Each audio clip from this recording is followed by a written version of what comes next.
life. Shalom, shalom. Shalom. Shalom, Israel. Welcome to another class. Welcome to another live class here at ISBHPK. We're located in Houston, Texas. Address 8524 South Brazel Boulevard, Houston, Texas, zip code 77071. We've got classes out there in San Antonio and Albuquerque, New Mexico.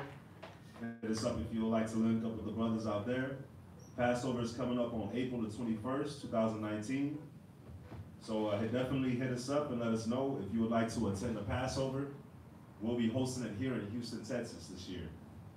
Let us know if you would like any garments as well. We got the links in the description box to RSVP to the event, as well as another link for brothers to request their unity garments.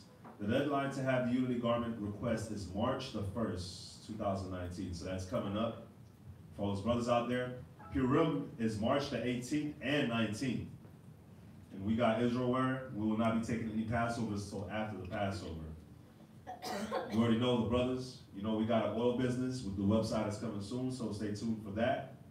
Here in Houston, classes are Mondays and Wednesdays from 7 to 10 p.m., Fridays from 6 to 9 p.m., Shabbat, Saturday morning classes from 10 a.m. to 2 p.m. The kids classes every Sunday from 2 to 3 p.m. You may, however, watch our pre-recorded kids classes on our ISBHPK Kids channel. Definitely check that out. Like, share, subscribe. Also, like, share, and subscribe to our classes here on ISBHPK. And you know, we got the cable show every Tuesday. That's gonna be like tomorrow. And it starts at 8:30. So definitely, if you're in the Houston area, definitely check out the cable show. If you're in the Houston area, you can check out the cable show on the local channel 17. If you're not, you can stream it on hmstv.org. We got the brother Mashaba out there in Albuquerque, New Mexico with the Blog Talk Radio. Monday through Friday. Starts at 9:30 a.m. Definitely check that out. Like, share, and subscribe. Get the Blog Talk out there. And to reach any of the priests during class, we got Priest Quatzazat right here to my left. His number is 303-557-8979. We ask that you text only during class. We got Priest Chazakia. His number is 281-707-2737. We ask that you only text during class as well. And if you'd like to donate, any form of contributions is welcome and needed. Any monetary donations, the Wells Fargo account number is on the screen. If you'd like to donate anything, books, pads, pencils, papers, Bibles, apocryphas, all that, it's definitely welcome and needed, and it's all for your people.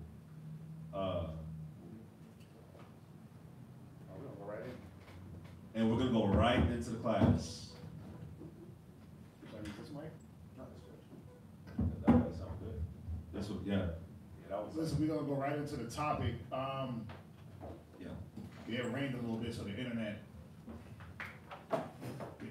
in Houston, man, it's crazy. It rains and the internet be acting up a little bit, so. Just a little bit of cloud in the accent. Is that what you said? Okay. Yeah, this topic that we want to hit is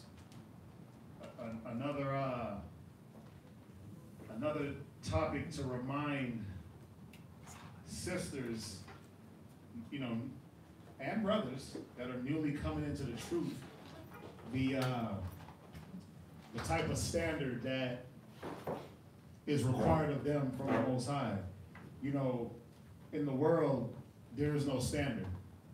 And everything is like free range. You can do what you want. You know, you might have you a nice little girlfriend, and what's going on with her is everyone's trying to talk to her, or she's entertaining all the dudes that just pop up and smile in her face, because in the world there's no rules. But see, the one thing we got to understand, that when you come into the knowledge, you got to abide by the rules of Christ, man. Go to Deuteronomy real quick. I'm gonna throw this in here. I didn't have it, but go to Deuteronomy 28. Deuteronomy 28 and verse. One sec. Deuteronomy chapter 28 and verse 30. Yep. Deuteronomy chapter 28, verse 30. Go ahead. Thou shalt bear a wife. No, read it again. Betrothed. Betrothed. Right? Thou, slot. Read it again. Deuteronomy chapter 28, verse 30. Go ahead. Thou shalt betroth a wife, and another man shall lie with her. Right. The scriptures say, now we know that these are the curses, right? Come. The curses of Deuteronomy, the curses that our people face, was what? You were going to betroth a wife. Now, somebody look up that word betroth. Look up that word betroth for me. This is very important.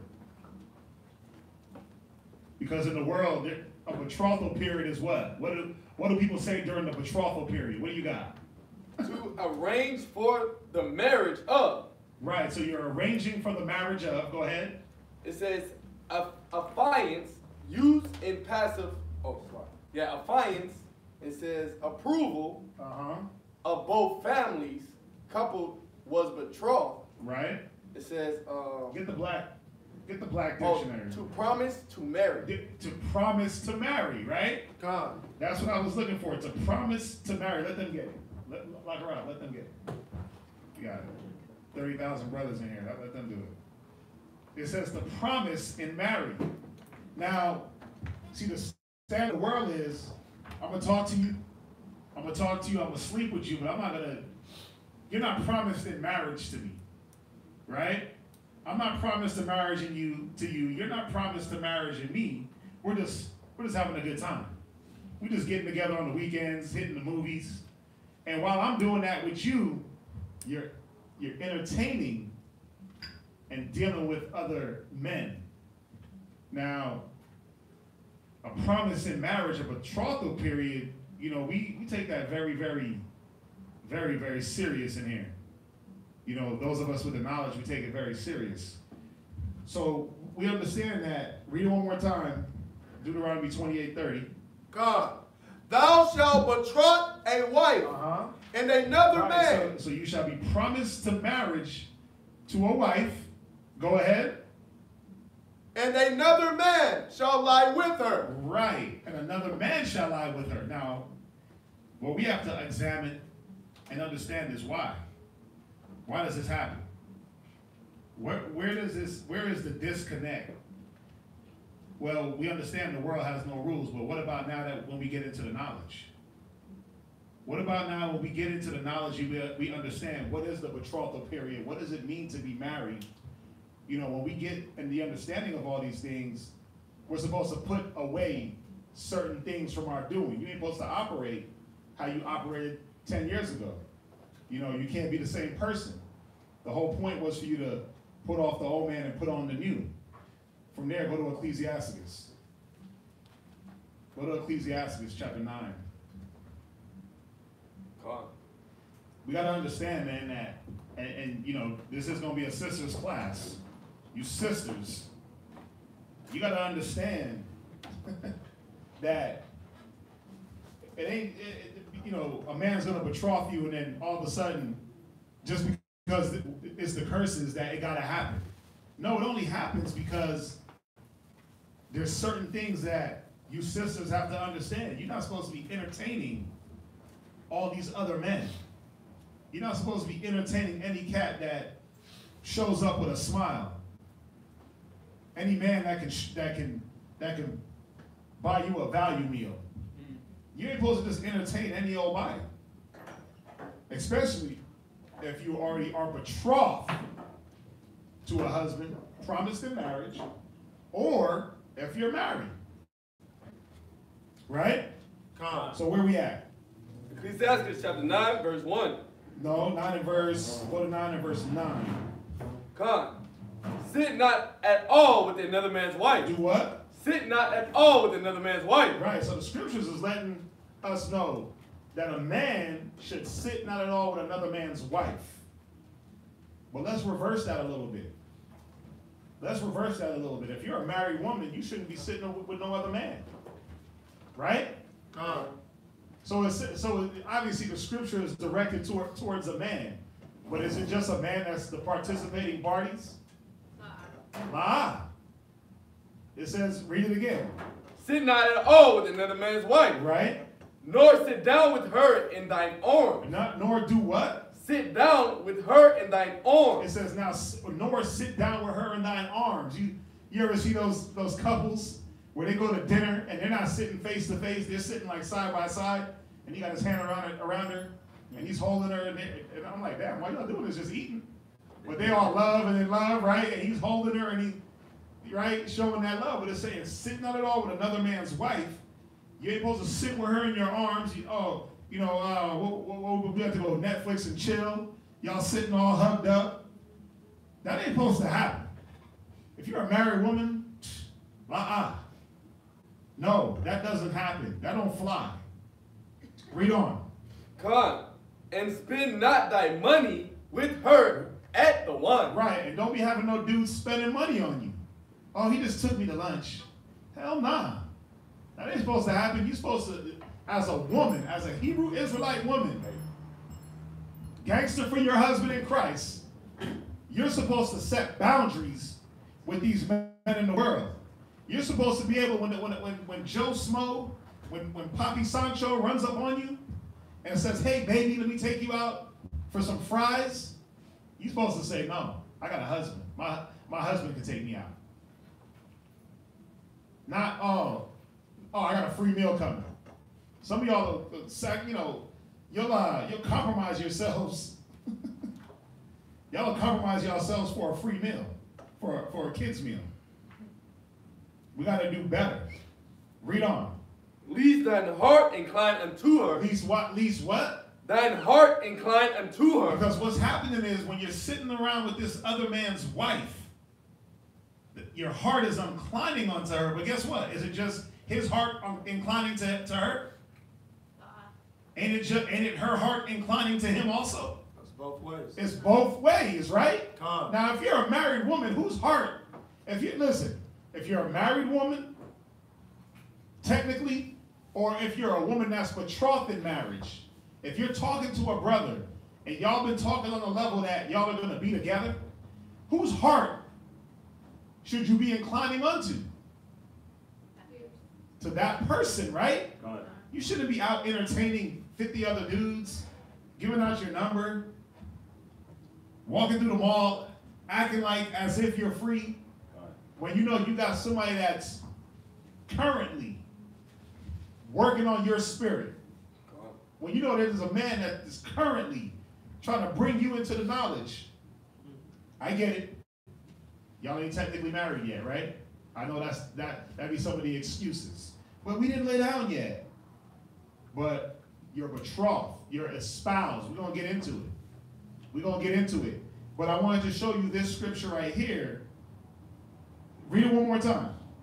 Sit not at all with another man's wife, nor sit down with her in thine arms, and spend not thy money with her at the wine, lest thine heart incline unto her, and so through thy desire. And so through thy what? Thy desire. And so through thy desire. See, this is that man's desire or that woman's, and it's not a good desire. It ain't like, oh, I'm desiring good things. No, it's through that lust, through that covetousness. That's what these spirits, those are the spirits you're dealing with when you let yourself fall into this situation. You got your little work buddy, right? You got your little co-workers and we're going, it's one thing if you're going out for like a team lunch. I get that. The whole team is going out for lunch. But it's a whole different instance when it's one-on-one. And I get it. You're a manager and you got to deal with your employee. But it's a whole other thing when it's not anything work-related. Because some sisters are trying to get slick. Well, it was a work-related lunch. No, it wasn't. Because the whole time y'all was sitting there eating lunch, you were gazing in his eyes. He was gazing in yours. Y'all were falling for each other. It was like, what's the one movie where the dogs were eating the spaghetti? Lady and the Tramp. But Lady and the Tramp, right? They named it perfectly. They named it perfectly. Because you're not, that's what you turn into. I haven't heard that word in a long time, you tramp. But that's what you turn yourself into. When you have a man that is that you're betrothed to or espoused to, right? But then you're off dilly-dallying with a whole nother man or men and letting them interfere with what you got going on, letting them influence you, falling for them. Oh, he's so nice. Man, my husband doesn't talk to me like this. He's so understanding. That's where it starts to go. Because all it is they play off the conversation that you have with them. You get a little argument with your husband, you get disgruntled, you go, you talk your business at work or around people that don't matter, and then what do? They formulate the plan, especially men. Men know how to man, opportunists. Oh yeah, she's having a hard time at work or a hard time at home. I'm gonna slide in, right? I'm gonna slide in there and be the Band-Aid. I'm gonna slide in, man, and just fix it all with smooth words and some food from Chick-fil-A. And then y'all fall for it. You women fall for it. That's the sad part. Y'all laughing. Y'all are laughing. But y'all fall for it. I've seen it. I've seen it. Y'all fall for it. Y'all fall for it because why? Why do y'all fall for it? Because you think that the grass is greener on the other side. You're looking at what's going on at home. You're looking at your husband. He's telling you, he's trying to put you in order. And this other man ain't putting you in order. He's just taking you out to eat. I'm going to keep saying it. All he's doing is taking you to Burger King, right? He smiles at you, tells you that you look pretty. That's all he's giving you. But you fall for the carnal. Go to Ecclesiastes 7:26. Now, we're going to examine what woman falls for this, because not every sister that's betrothed or married falls for Sancho man. They don't all fall for that. For Mr. I'm gonna take your girl. Not every woman falls for that. You got some women that are like, nah, I'm loyal to my man. Hell nah. You ain't gonna trick me. You ain't gonna hit me with the booby prize, right? You need to upgrade that drink, that value meal. You need to upgrade that before you can talk to me. Right? Right? But not every woman falls for that. But what woman does? Go to Ecclesiastes 7 and verse 6. 7 and 26. Ecclesiastes chapter 7, verse 26. Hast thou a wife after thy mind? Right? Now this is a question. Do you have a wife after your mind?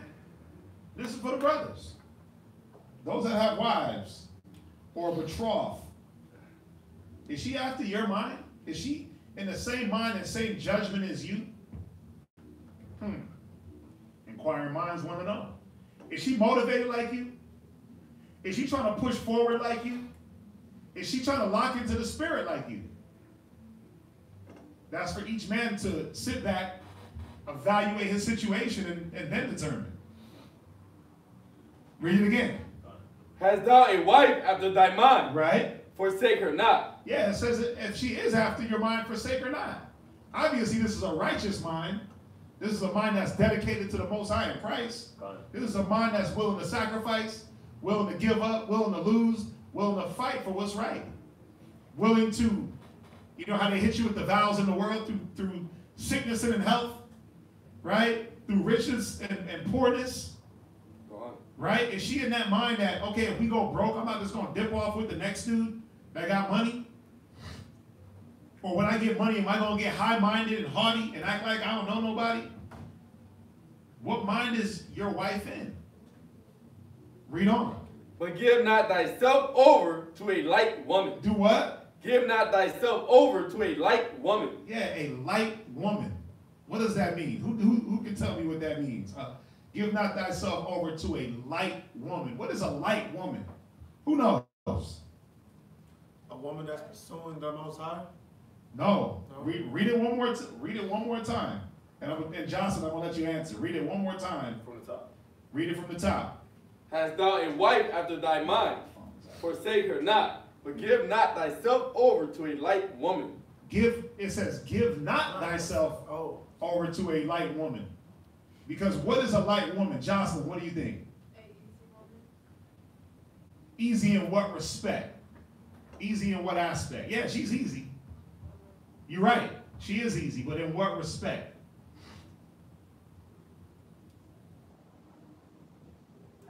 I know what you want to say. Go ahead, say it. Like she's simple-minded. Thank you. She's simple-minded. A light woman. Because, okay, what did you mean by she's easy? What did you mean by that? Okay, so she's simple-minded. And if you can crack her mind, then you can crack them draws. That's easy, right? If a man can break her mind, he'll definitely get anywhere else that he wants. So it says, give not yourself over to a light woman. She's simple-minded. She doesn't try to think in the spirit of the Most High in Christ. What is she on? Social media. What is she on? Everybody else's problems. What is she about? Gossip. Oh, I'm just friends with everybody. A light woman is simple-minded. And there's a few things that come along with being a simple mind. She's naive. There's a naivete about her, where she's not able to perceive danger. She's not able to discern what is needed at the time. She's not able to understand just simple things. Why it's not okay to entertain 50,000 men, give their numbers, give your number out. Why it's not okay to not be submissive to your husband. She doesn't understand the dangers. She ain't looking for it. A simple woman is just moving through the crowd, right? Taking it one breath at a time. Just living my life like it's golden. She thinks she's living her best life. But she's not looking at the dangers. She's not foreseeing evil. She's not looking at people's intentions. Why are these men approaching me? She's not looking at that. A light woman, she really don't care. Because where is her head at? Oh, her head is in the cloud. She's an airhead. You know the airheaded chicks, you talk to them, they're like, well, they just sound like the little valley girls from California because their heads are in the clouds. A light woman, she's not grounded to anything. A light woman can be what? Easily swept off the feet. Easily swept off her feet. She's light. Anybody can pick her up. Anybody can come around and say, oh, baby, come with me. Right now, I got the keys, right? And she's like, oh, yeah, I'm with him. Next minute, next man comes up. Sancho Man Part 2. He rolls up. Baby, come with me. I got it now. I got the juice. Oh, yeah, I want to be with him. But the whole point, the whole time, what's happening? I'm jumping a little bit, but what's happening when she's interacting and intertangling herself with all these different men? She's confusing herself. What were you going to say? She's hurting herself. She's doing what? Hurting herself. Yeah. This is where the abuse kicks in. I jumped a little bit, but I'm not going to go into it yet. You found it?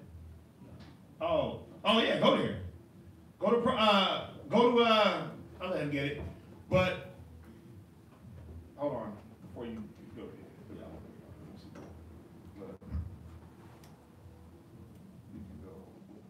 No, you can pull that right now, actually. That's perfect. You can pull that right now. So it says, give not thyself over to a light woman. Why? Go there. It's Proverbs chapter 14 and verse 15. Proverbs 14 and verse 15. See, we're going to go through the characteristics of a light woman. So y'all can really understand what this is talking about. It's very important. Go ahead. Proverbs chapter 14, verse 15. The simple believeth every word. The simple believeth what? Every word. So this light woman, she believes every word. So when a man comes to her, and this man's coming at most likely her weak point, because you're in a bar or you're at a club and you're drunk, you believe every word. You believe everything that he tells you. You believe the way he's talking to you, the way he's moving. You might know he's running game, but you still get caught up in the game because you're a light woman. But read. Because a light woman ain't looking. She's not looking and foreseeing the evil. She's not looking and saying, wait, he's running game, what's the purpose? God. She just feeling good in the moment. Like, oh yeah, this is great. Someone's showing me attention. But the attention should be coming from where? The only attention that you should be looking for is from your husband. You shouldn't care about no attention from no other man.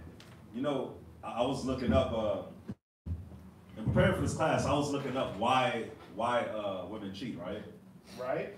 And I was just trying to see like what the world thinks is the reason why women cheat. And one of the main things that they threw out there was that a woman feels like she's not being treated right. Appreciated? She's not appreciated. She feels like she's just a housewife. She's just supposed to cook, clean, do the dishes. She doesn't get attention. Oh, so the man's not emotional with her. So you cheat because you got to do your purpose. Oh, okay, I get it.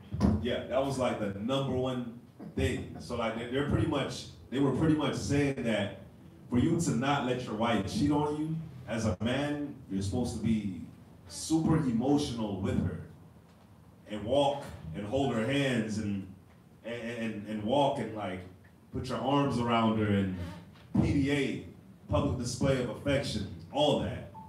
But there ain't nothing wrong with that. yeah, it's nothing wrong with that. But not all the time. But that's not, if a man isn't doing that, that shouldn't draw a woman to start looking for that from somebody else. You know what I'm saying? That shouldn't be the thing. And the thing is that when you go and you look at what the world tells you why a woman should start looking for something else, they'll tell you it's because of that, because the man isn't tending to her emotional needs, or he's not sympathetic to her all the way. But like that's the world sympathy that they want us to have. But read that scripture from the top though. God. Be simple, believe in every word. But that's why though, because that's a light woman would feel like that. She would believe that a woman's supposed to be treated like that, which, it's nothing wrong with being treated like that, but that doesn't give you the reason to step out of the zone that you're supposed to be in. Go ahead. But the prudent man looketh well to his going. But the prudent man does what? Looketh well to his going. The prudent man's supposed to look. The prudent woman's supposed to be looking well to everything that she's doing. Why am I in this situation? If I'm in a situation where I have somebody, then I gotta, or let me word it like this. If I'm in a situation where I'm about to have somebody, then I gotta actually treat it like I actually already have this person. I can't be like, oh yeah, he didn't put a ring on it yet, so I can still do what I wanna do. I'm still free. Nah, like you're already with this person. So you gotta actually, it's like we say here, like the man doesn't make the rank. No, the man makes the rank doesn't make the man. So for you to actually say that you're married to somebody or you're espoused to somebody, you're actually already that person's wife or that person's husband. You're already there. You already got to do the works. So you can't just act like it's just a free time or that you're not locked down yet, or the ring isn't there, the paper ain't signed. Yeah, you can't have that American mentality that since we haven't walked down the aisle, that all of us, I'm no longer promised and married, or that we're not married. No, you got to uphold the standard. We looked up betrothed, right? It means to be promised and married. So, even for the ones in here, some are betrothed and some are married. So you got to operate. You don't become a wife just because you got a title. You got to do the duty of a wife. The first thing is to be able to submit to your husband and not entertain all the other men that are out there. That's the first thing you got to understand as a wife, that all the outside influence got to stop. It ain't no longer fun and games, or I'm having fun like an 18-year-old. No, that one wife to that one husband. That's what it's about. Read on. God. Did you read the whole thing? That was it, yeah. Right, so go back to Ecclesiastes 7:26 real quick. God. So it says, or no, actually, read where you just were. God. Verse 16. Read the same verse. Same verse. Where was he at? Verse 15.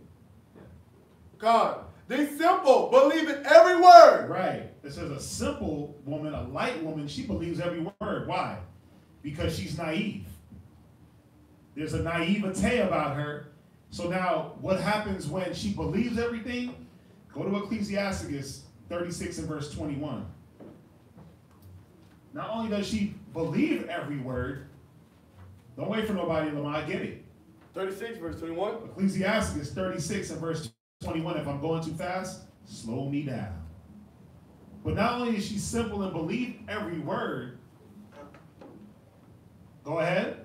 God, Ecclesiastes chapter 36 verse 21. Read. A woman will receive every man. Now she receives every man.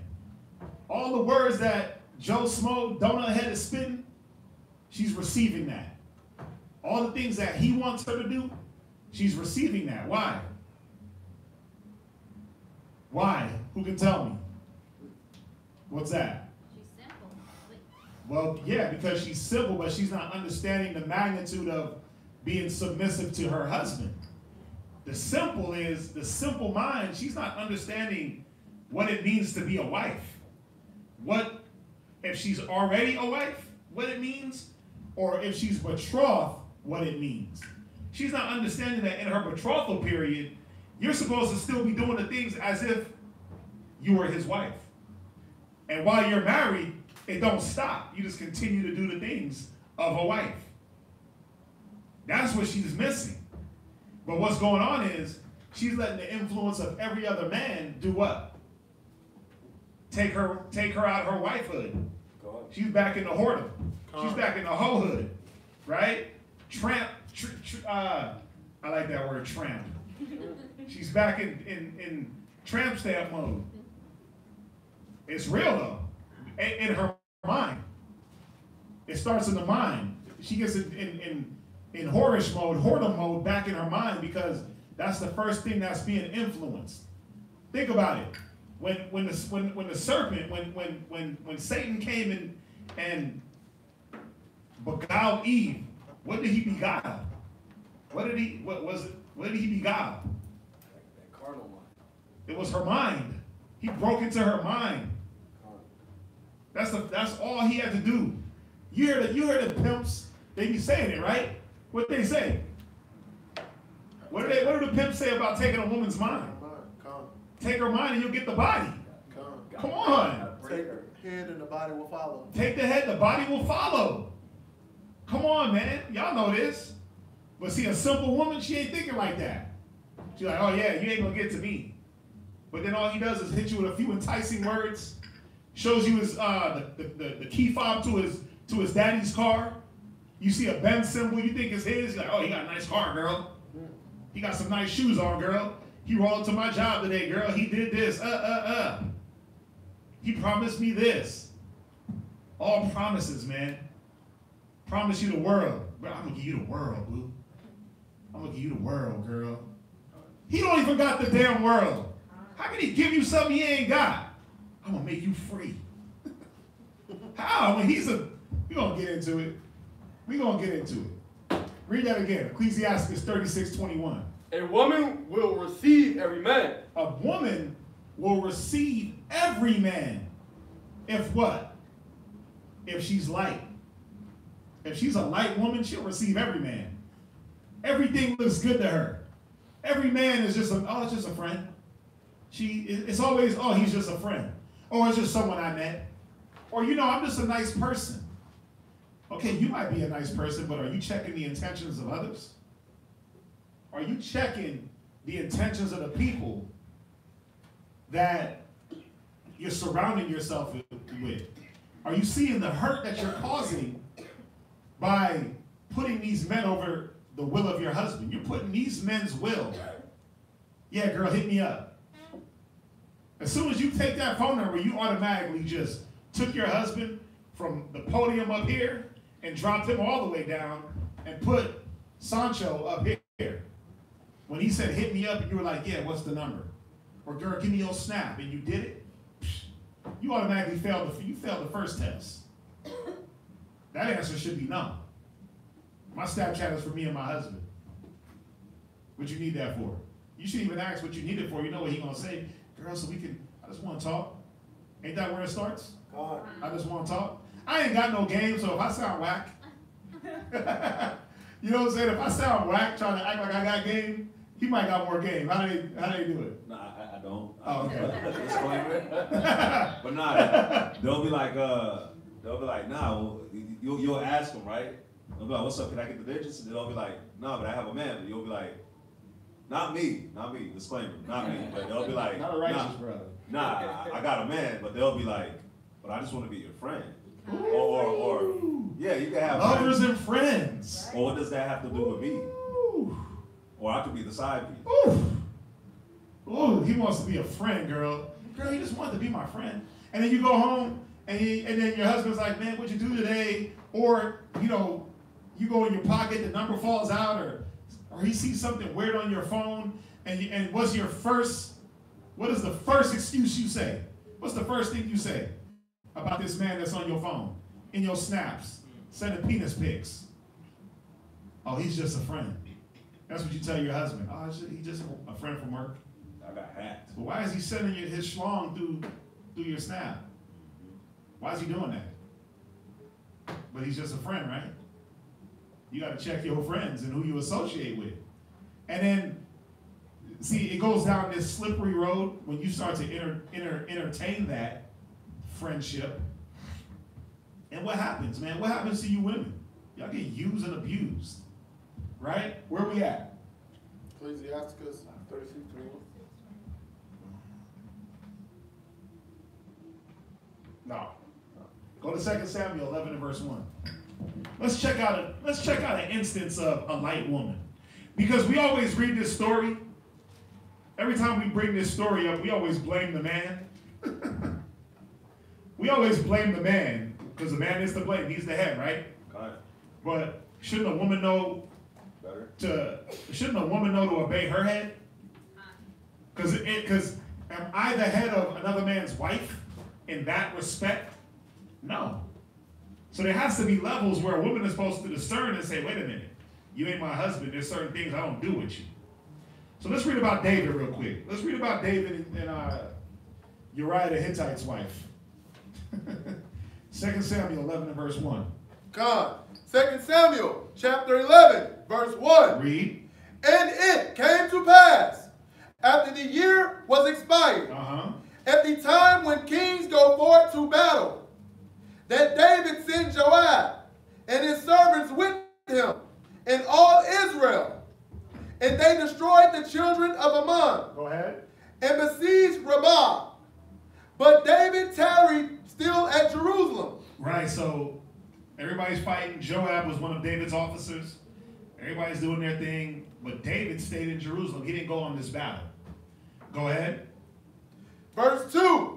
And it came to pass in the evening tide that David arose from off his bed. Right, so it's evening time. David got up off the bed. He was probably taking a little nap, relaxing. Right, go ahead. And walked upon the roof of the king's house. Now the roof, the king's house was a little bit higher than all the other dwellings. Go ahead. And from the roof he saw a woman washing herself. Go ahead. And the woman was very beautiful to look upon. Come on. Verse 3. And David sent and inquired after the woman. So David was like, okay, go. I need to find out about this woman. Read on. And one said, is not this Bathsheba? Bathsheba. Is not this Bathsheba, the daughter of Eliam, the wife of Uriah the Hittite? Right. Somebody was like, wait a minute, ain't this Bathsheba? The wife of Uriah the Hittite? So they were kind of looking out for David, like, whoa, hold on, she married. Because when a king inquired of a woman, it wasn't like, oh, let me find out who she is and left it at that. He was trying to take that for his own. And he probably saw her beauty. Think about it, she had to have been cold. What you got? It's Ecclesiastes chapter 25, verse 21. Stumble not at the beauty of a woman, and desire her not for pleasure. Right. See, this is where David messed up. We know that David messed up by falling for the beauty, looking at her for pleasure. But there's a point in here I want to show y'all where it ain't just David. Read on. Verse 4.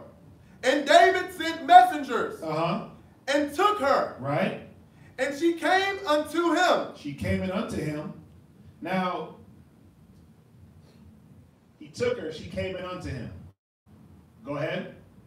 And he lay with her. So was it all David's fault? Didn't she know that she was Uriah the Hittite's wife? Or she wasn't there for that part? All of a sudden, her marriage don't matter. See, she was a light woman. She didn't have to go. And even if she did, she didn't have to lay with him. You think that he just looked at her, as soon as she walked in the door, he just ripped off all her clothes and laid her down? Nah, man, come on. He spit some game, he talked to her. You know, just like how Jake be doing to y'all. He hit her with those enticing words. But see, the simple believeth every word. So she believed everything he was saying to her. Obviously, the scriptures don't go in depth and say, oh yeah, he said this or that. But to understand, to believe that they didn't talk at all, he just saw her and just ripped her clothes off. There was no words exchanged. You had to be a fool. The simple believeth every word. See, her problem was she was a light woman. She should have stood up for her marriage. Her first thing should have been, wait a minute. Y'all are summoning me. Let me go get my husband. My husband is Uriah the Hittite. Go deal with him. Not, oh, let me go run and see what the king wants because it's the king and he's beautiful and he got money. No. But some of y'all fall for that. Some of y'all get starstruck. Y'all get starstruck and, oh, he has money, girl, and he got a nice car, and, oh, he got a position of power. I want to be around that. Or he's smart. What is that? What do they call that when you fall in love with somebody that's smart? Or fall in love with somebody for their brains? Sapiopath? Sapiosexual? First of all, some of y'all can't even, okay. Yeah, y'all want to be sapiosexuals and this sexual and that sexual. Listen, man. Hold that for your husband. You want to be all the other sexuals. But now when it's required from your husband, you can't do that. You'll give reverence to a man because he got power, because he seems like he's distinguished, because he got a little bit of dough. And but what? You won't stand up for your marriage. You won't stand up and represent your husband the right way. You won't represent yourself the right way. You know how terrible you make yourself look? You got a man that's there providing for you spiritually, comforting you, all the things that a husband should do, talking to you, listening to your problems, and then you go step out of him with the next man, all because that next man got some money or some power. It's terrible, man. Or you just go entertain some other raggedy dudes in their garbage convo. They can't even spell what you talk about. Oh, yeah, they're just friends. Friends with what? What do friends want? Friends want benefits. God. These cats want benefits. They don't want to be just friends. Ain't no woman meant to be just friends with a man. Y'all know that, right? God. David knew that. He was like, she's going to be a wife or she ain't. But the sad part was she was somebody else's wife. You don't read through the scriptures where, oh, this woman had just a bunch of friends and they were all men because she was friendly. No, you don't read that. You don't read that. Read on. For she was purified from her uncleanness. Right? So, how would they, it says, for he lay with her for she was purified from her uncleanness. Right? Go to Judges 14 and verse 15. Let's read about another light woman. I'm giving you these stories about these light women so y'all can understand what is a light woman. Well, she's naive. She'll receive any man. A light woman ain't got no standards. And guess what? She really don't respect the Most High. What's that? What does it mean when it says she was purified from her? Give me a sec. Well, what makes a woman unclean? Well, when she laid down, I'm guessing. No. What makes a woman unclean? Her menstrual? Right. So, hold on, give me a sec. I'm gonna look in here. Go to Judges.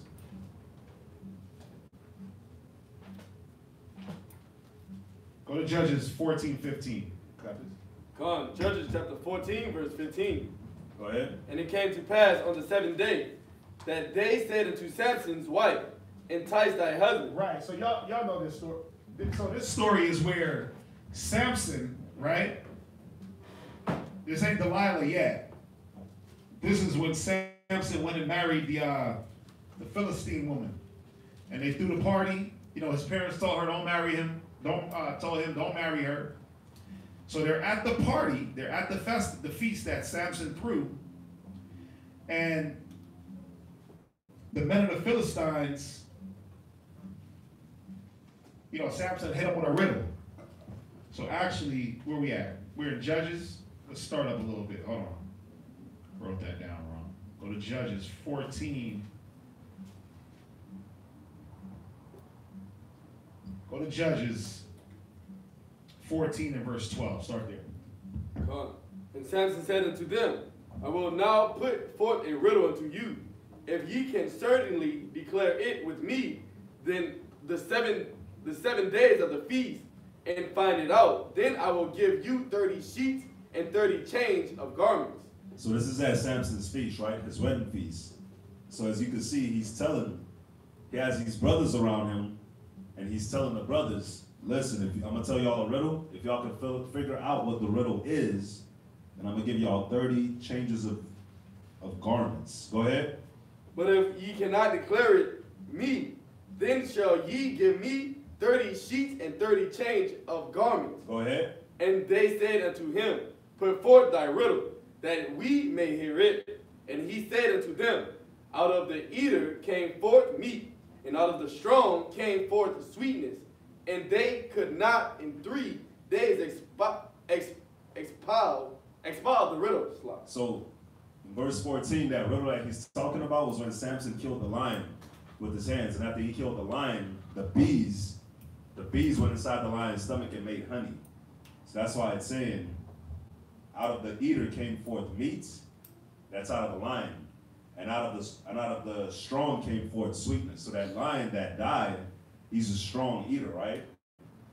But out of him, when he died, came forth that sweetness. It's talking about the bees that made the honey inside of his stomach. That's what Samson ended up eating too. He ended up eating the honey. So that was a riddle that he proposed to them that only he knew. He was the only one that was supposed to be able to know that riddle. So he was like for sure that he was going to get it. Right, and yeah, that purifying, she was on her period afterwards. Okay. Talking about Uriah the Hittite's wife.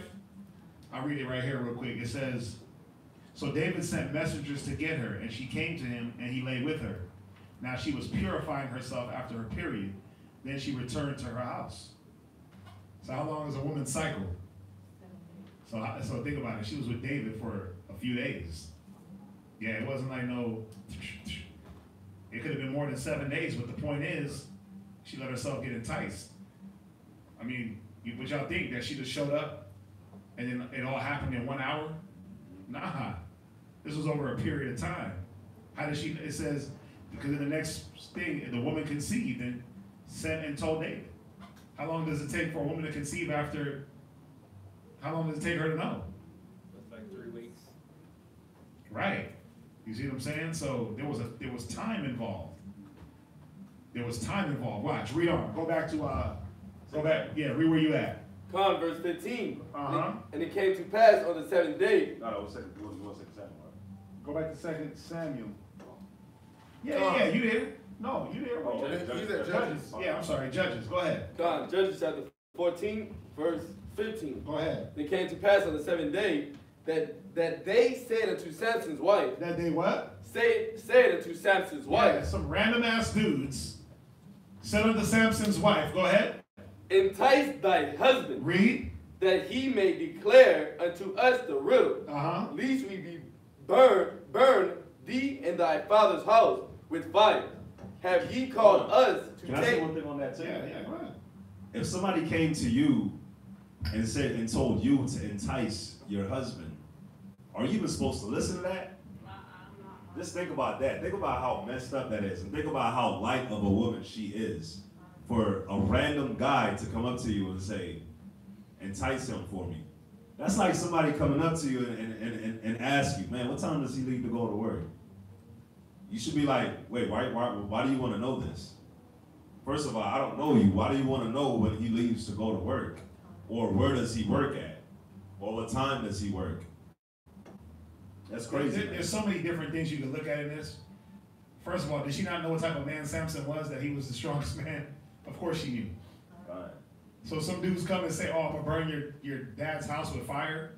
You mean to tell me she wouldn't go back to her husband and say, hey, these dudes is threatening me, and he wouldn't have took them out? The man that was killing people with the jawbone of an ass. So a light woman don't know what type of man she got at home. She don't understand her husband. Because why? She's scared. She's looking at everything else that's being presented to her and letting that infiltrate her thoughts and overtake and overrule her thinking. It's like Job's wife.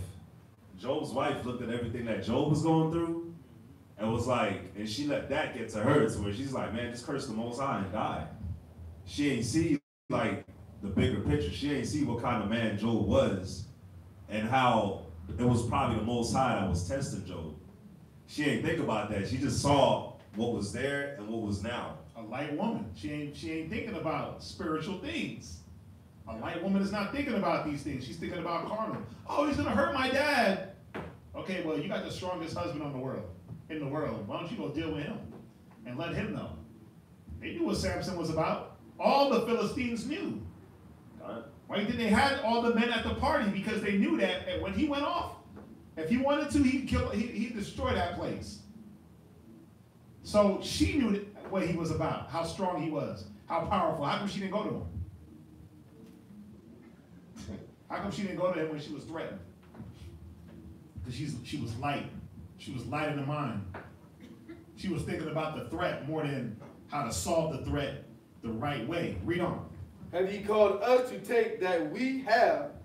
Is it not so? And Samson's wife wept for him. Read. And said, thou doest but hate me. Right, then she comes with this old sympathy story. Instead of saying, listen, this is what's going on, because a light woman doesn't know how to communicate. She don't tell the truth. Instead of saying, hey, this is what's going on, this is the issue, she comes with, oh, you don't love me. She comes and tries to play on his emotions. That's what a light woman does. She's emotional. Read. And lovest me not. Read. Thou hast put forth a riddle unto the children of my people. Come on. And hast not told it me. And he said, read. Unto her, behold, I have not told it my father nor my mother. Right. He's like, I didn't tell this riddle to nobody. Go ahead. And shall I tell thee, verse 17, and she wept before him the 7 days. Yeah, the whole 7 days, emotional as hell. Deceitfulness, deceptiveness, emotional. A light woman. Read on. While their feast lasted, and it came to pass on the 7th day that he told her. Read why. Because she lay sore upon him. Yeah, man, that nagging, them emotions, he was like, damn, bro, here, I'm gonna just tell you, leave me alone. Imagine 7 days of a emotional, light woman. A woman with no substance. She just nagging in your ears. I would have spilled the beans too, man. Read on. And she told the riddle to the children of her people. Right. See, you see that? She betrayed her husband. A light woman will betray her husband. Go ahead. And the men of the city said unto him on the 7th day, before the sun went down, what is sweeter than honey? Go ahead. And what is stronger than a lion? Read. And he said unto them, read. If ye had not plowed with my heifer. Yeah, if you wasn't messing with my woman, he hit him with another riddle. He was like, yeah, if you wasn't messing around with my woman, read. Ye had not found out my riddle. Right, go ahead. And the Spirit of the Lord came upon him, and he went down to Ashkelon and slew 30 men of them, and took their spoil. Right. And gave change of garment unto them which expounded the riddle. Right, so he went down, Samson kept his promise, but I want y'all to see the next verse. Watch, read on. And his anger was kindled, and he went up to his father's house. But Samson's wife was given to his companion. Wait, Samson's wife was what? Was given to his companion, whom he had used as his friend. What type of woman is that? Think about that, man. You getting tossed around, a light woman. You getting tossed from beef to beef. You getting handed off like money. You getting just exchanged hand over hand. That's a light woman, but why? You letting it happen because you're not thinking, wait a minute, I got a light woman don't value herself.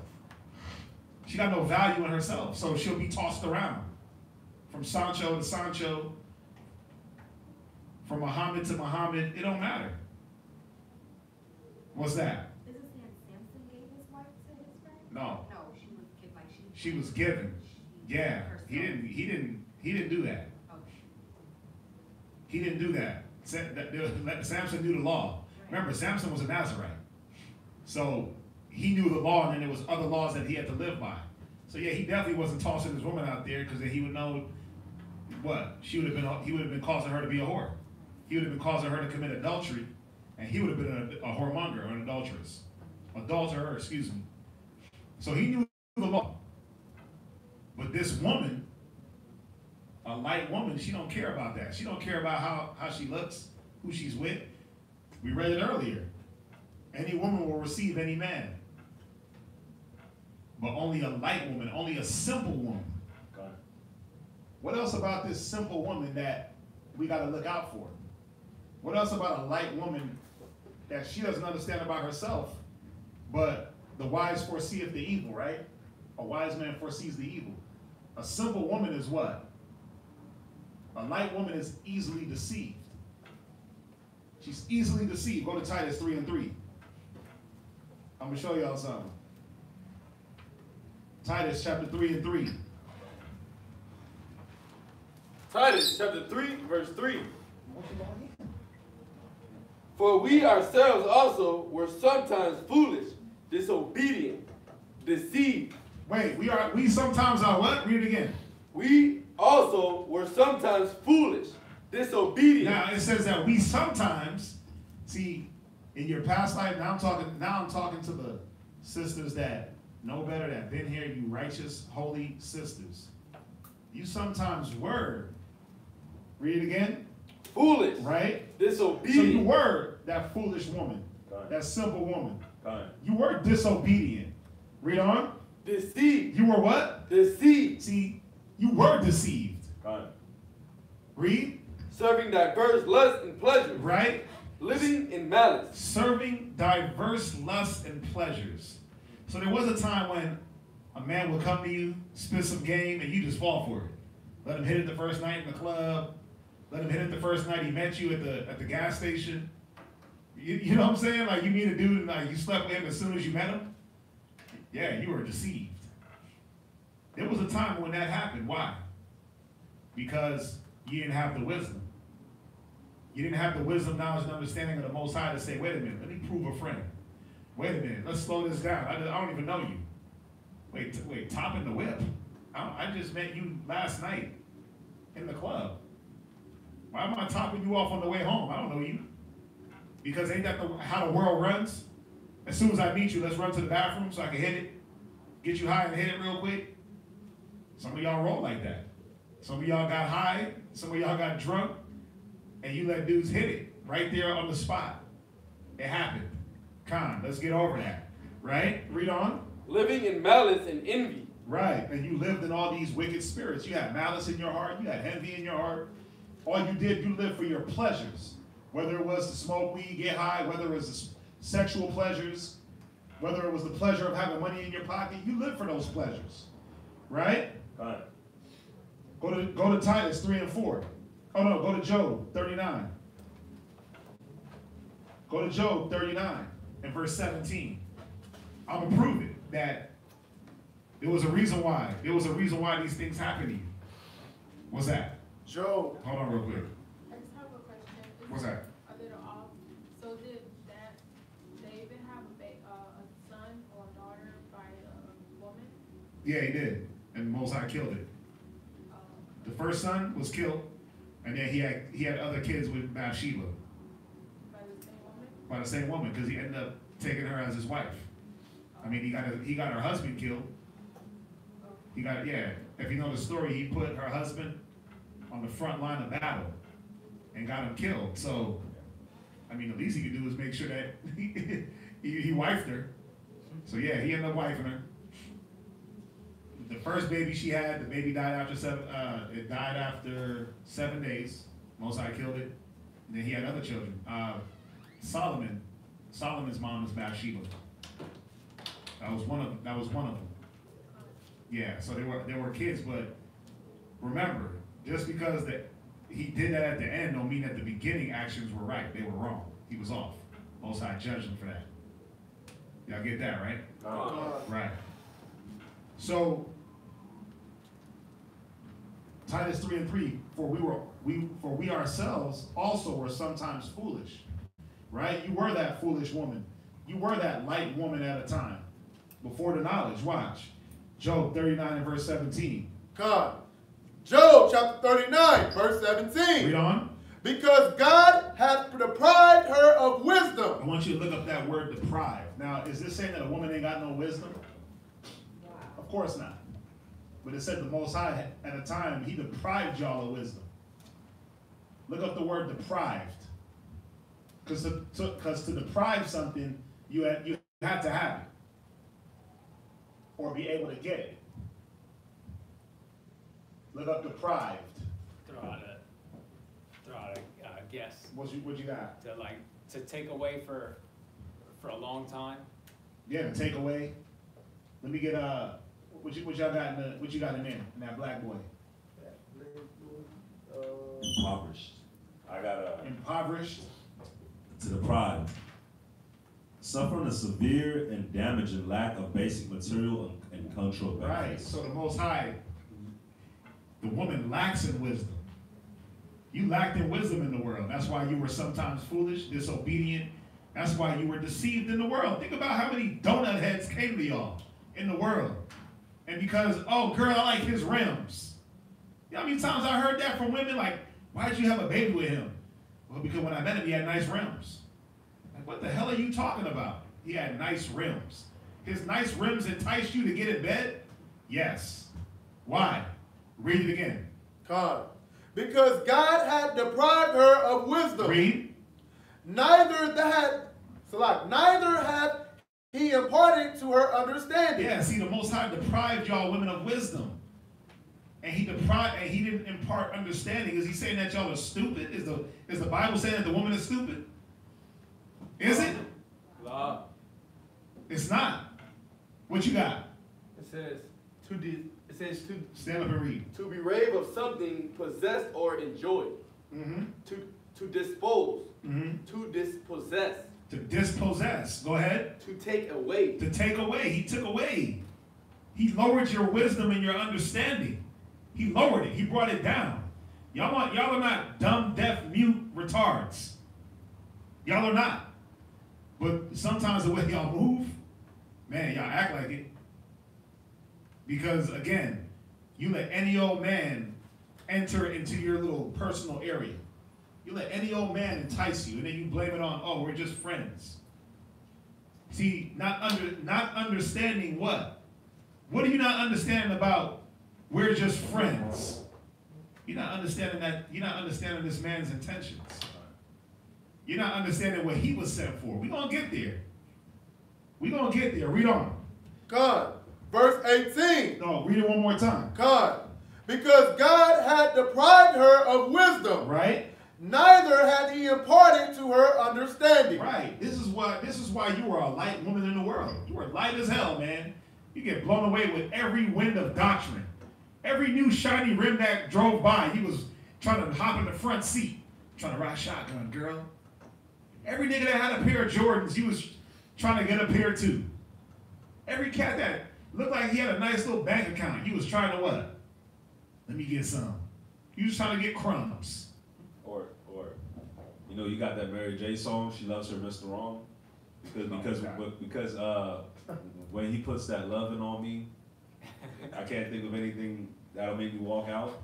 Oh, every cat that can break your back for the night? Yeah.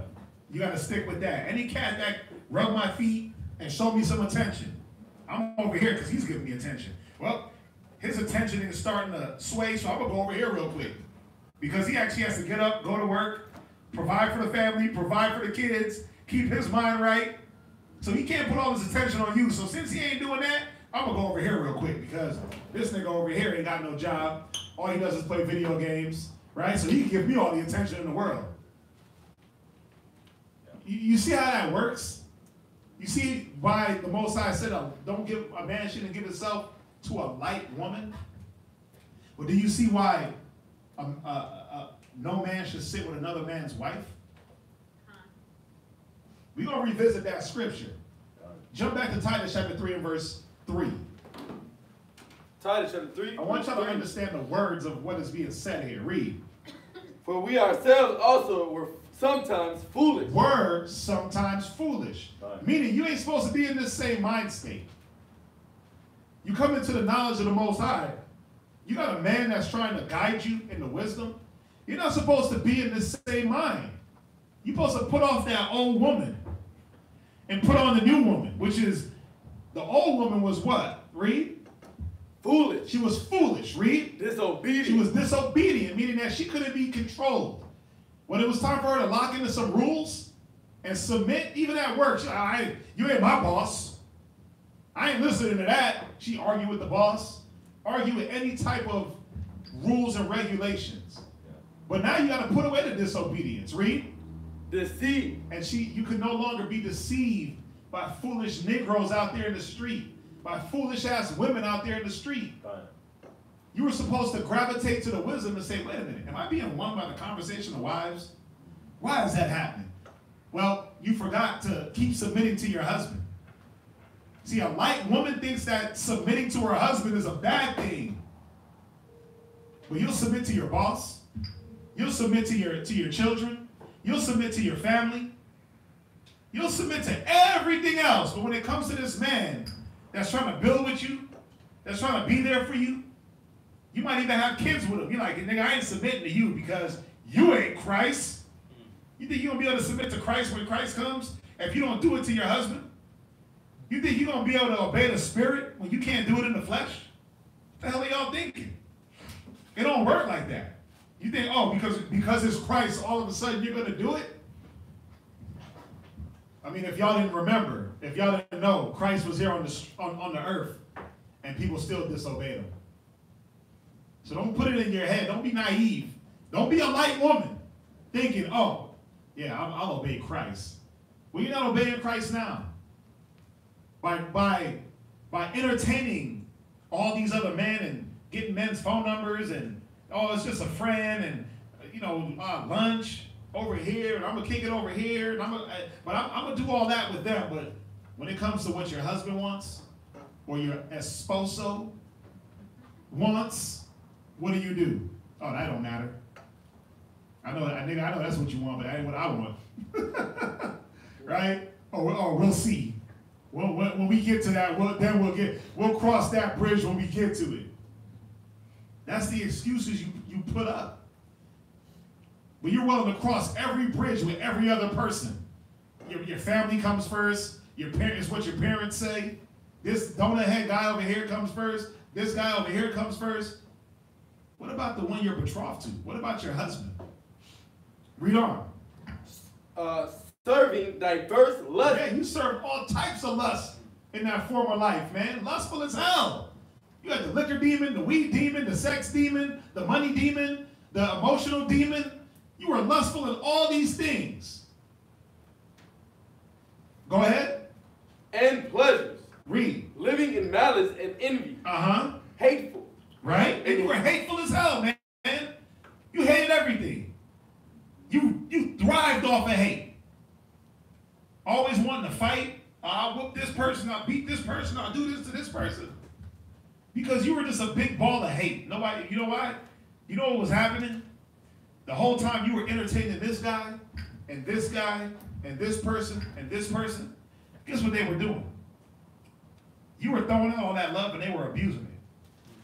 They were ripping you apart, inside out. They abused you emotionally, and then they took advantage of you physically, turned you into a damn pincushion, That's it. They turned into a baby factory. Some of y'all ain't got babies. They turned you were just something to be pleasured in. They used you for your pleasure, for their pleasure. And then when they were done, what they do? You were given to the next man, just like Samson's wife. You were given to his companion. Now you dating his homeboy. Come on, man, y'all gotta stop. Now you dating his homeboy. I thought you was with. Yeah, but we broke up, and I like his friend better. It ain't that you like his friend better. It's that he dumped your ass, and his friend is the only one that wants to accept you. Y'all know what I'm talking about. Read on. And hating one another. Read.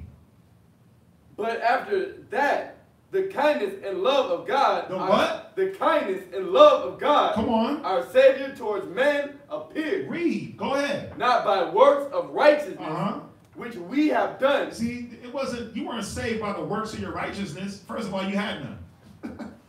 Because why? You were filthy, you were foolish, you were disobedient. You were easily deceived. Read. But according to his mercy. Right, you were saved by mercy. Go ahead. He saved us by the washing of regeneration. Come on. And renewing of the Holy Spirit. Proverbs 9 and verse 13. Proverbs 9 and verse 13. Proverbs chapter 9 verse 13. A foolish woman is clamorous. She is simple and knoweth nothing. She's what? Simple and knoweth nothing. Yeah, send me back on that light foolish woman. She's clamorous. Look up that word. Clamorous. She's full of clamor. She's foolish and knoweth nothing. All you know, think about it, man. In the world, all you knew about was what? Getting your hair did, getting your nails did, right? Hair done, nails done, everything did. You know how to roll the blunt. You know how to drink. You didn't know how to cook a meal. You didn't know how to sew a garment. You know how to do anything in the spiritual realm. You didn't know how to serve Christ. Oh yeah, but I went to church. Yeah, but guess what? You wasn't doing it right. Who got clamorous? Clamorous. Noisy. Whoa, she's what? Noisy. Yeah. Noisy as hell. You like a noise box. Ain't that what we just read about with Samson's wife? She was noisy to the point where it said it grieved his spirit. And she's vocal. Vocal. Always got something to say. Emotional. But what about me? What, you hate me? You noisy and vocal, but not in praise of the Most High in Christ. You noisy and vocal about what? How you feel, what you want, your emotions, how you feel you're not getting what you need. It says a foolish woman is clamorous. She is simple. Yeah, you're simple. That simple mind is easy to shut down, but guess what? It's easy for you to get into your emotions. Every little thing sets you off.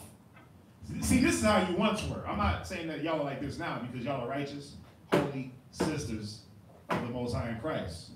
Right? 1 Timothy 2:13. Another definition for it was tumultuous as well. Oh, tumultuous, rioting.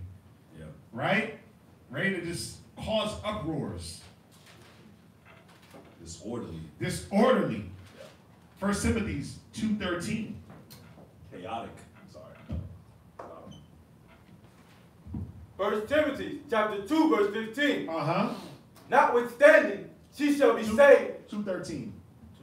Salakia. 2:13. 1 Timothy 2:13. 1 Timothy chapter 2 verse 13. For Adam was first formed, then Eve. Now this is what has to be understood. Adam was first formed and then Eve. Read. And Adam was not deceived. Wait, Adam was what? Was not deceived. Remember, Titus chapter 3 said we were once deceived. Right? But it says Adam was not deceived. Go ahead. But the woman being deceived was in the transgression. I need y'all to look up the definition of deceived. The woman being deceived was the transgression. Look up the word deceived. We got to understand these words so y'all can understand what these scriptures are saying. What was she deceived from? What was she deceived with? How was she deceived? Who deceived her? What you got? This is Y'all look it up in there. He'll get it in the Black Dictionary. What you got? This is on King James Bible Dictionary.com.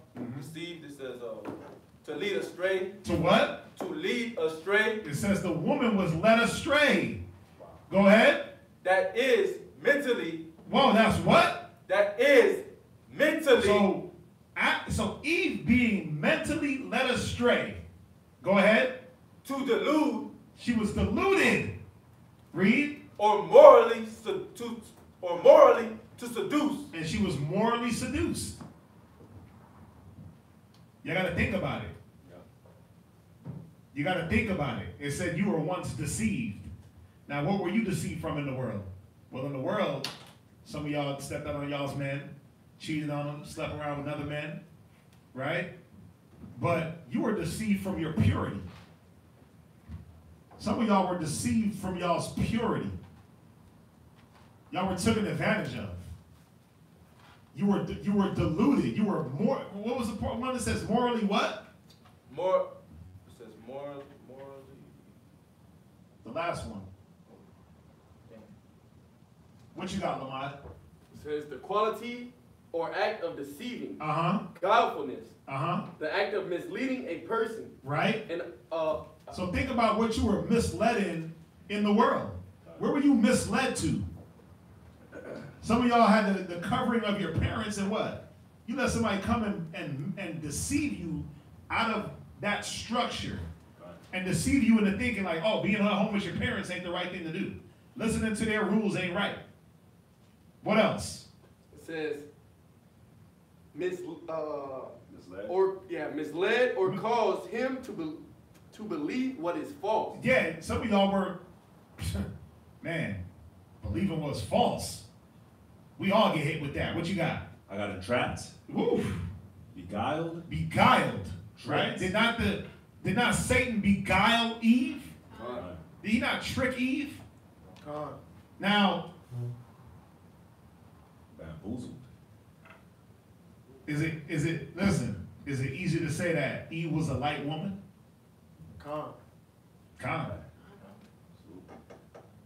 Yeah, but it took Satan himself to do it. Remember that. That's how light of a woman she wasn't. She wasn't some simple light woman. No, she wasn't. It took Satan himself transforming himself to deceive her. Now think about it, because we go, you read the story of Adam and Eve, and it's like, yeah, the serpent came to Eve, and he talked, he came to her, he said 2 words, and all of a sudden she was tricked. Hell no. That's not how it went down. You think that happened all in 5 minutes? That took time. That took time for him to keep coming, back and forth. Nah, but what about this? No, I'm good. What about this? No. Until he finally found his way in. But what was the problem with Eve? Who knows? I was going to say something else, but it might answer your question. One of the definitions for deceive is to believe something that is not true, typically in order to gain some personal advantage. So by you believing that, like, or trying to fulfill your lusts or whatever it is that you're trying to fulfill, you will actually let yourself be deceived. Yeah, because Eve was trying to fill that lust of power. She was trying to fulfill that. She was trying to get that power. It's like So she knew better, but she didn't do better. If you know better, do better, right? But she didn't. She was trying to fulfill her lust, right? Get that power, but she was deceived. Because her problem was she kept entertaining it. She kept that around. The longer you entertain demons, man, the easier it is for you to get broke down. The more you entertain these men that don't have your best interest involved at all. Think about it. This is how you see if they have your best interest involved. When you're sitting up on the phone, texting them and talking to them, are they talking about Bible? And then even if they are, what type of man knows the Bible and sits up with another man's woman? How good at the Bible are they? Is that the one you're supposed to be following? Right? You got to ask yourself. You got a man trying to lead you to the Spirit, trying to get your spirit saved.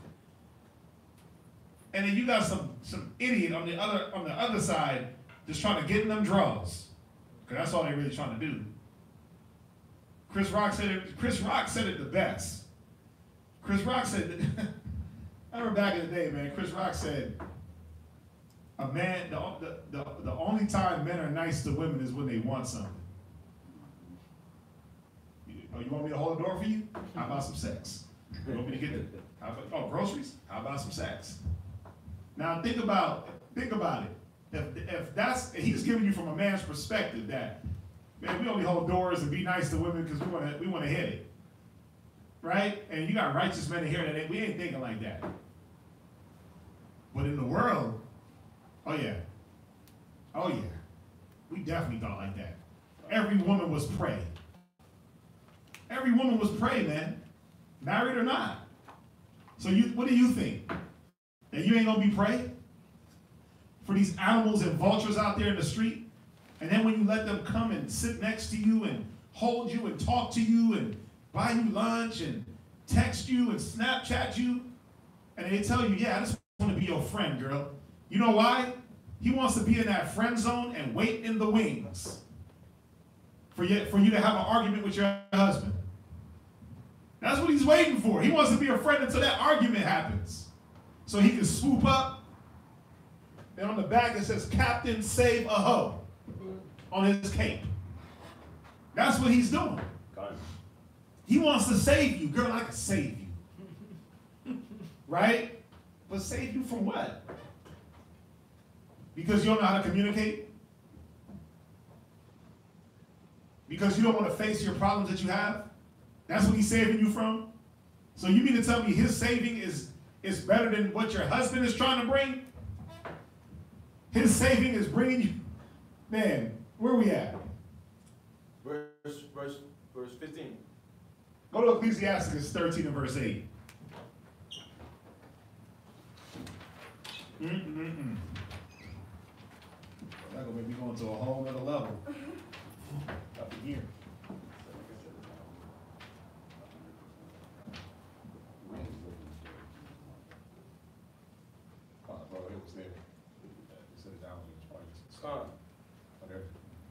Read.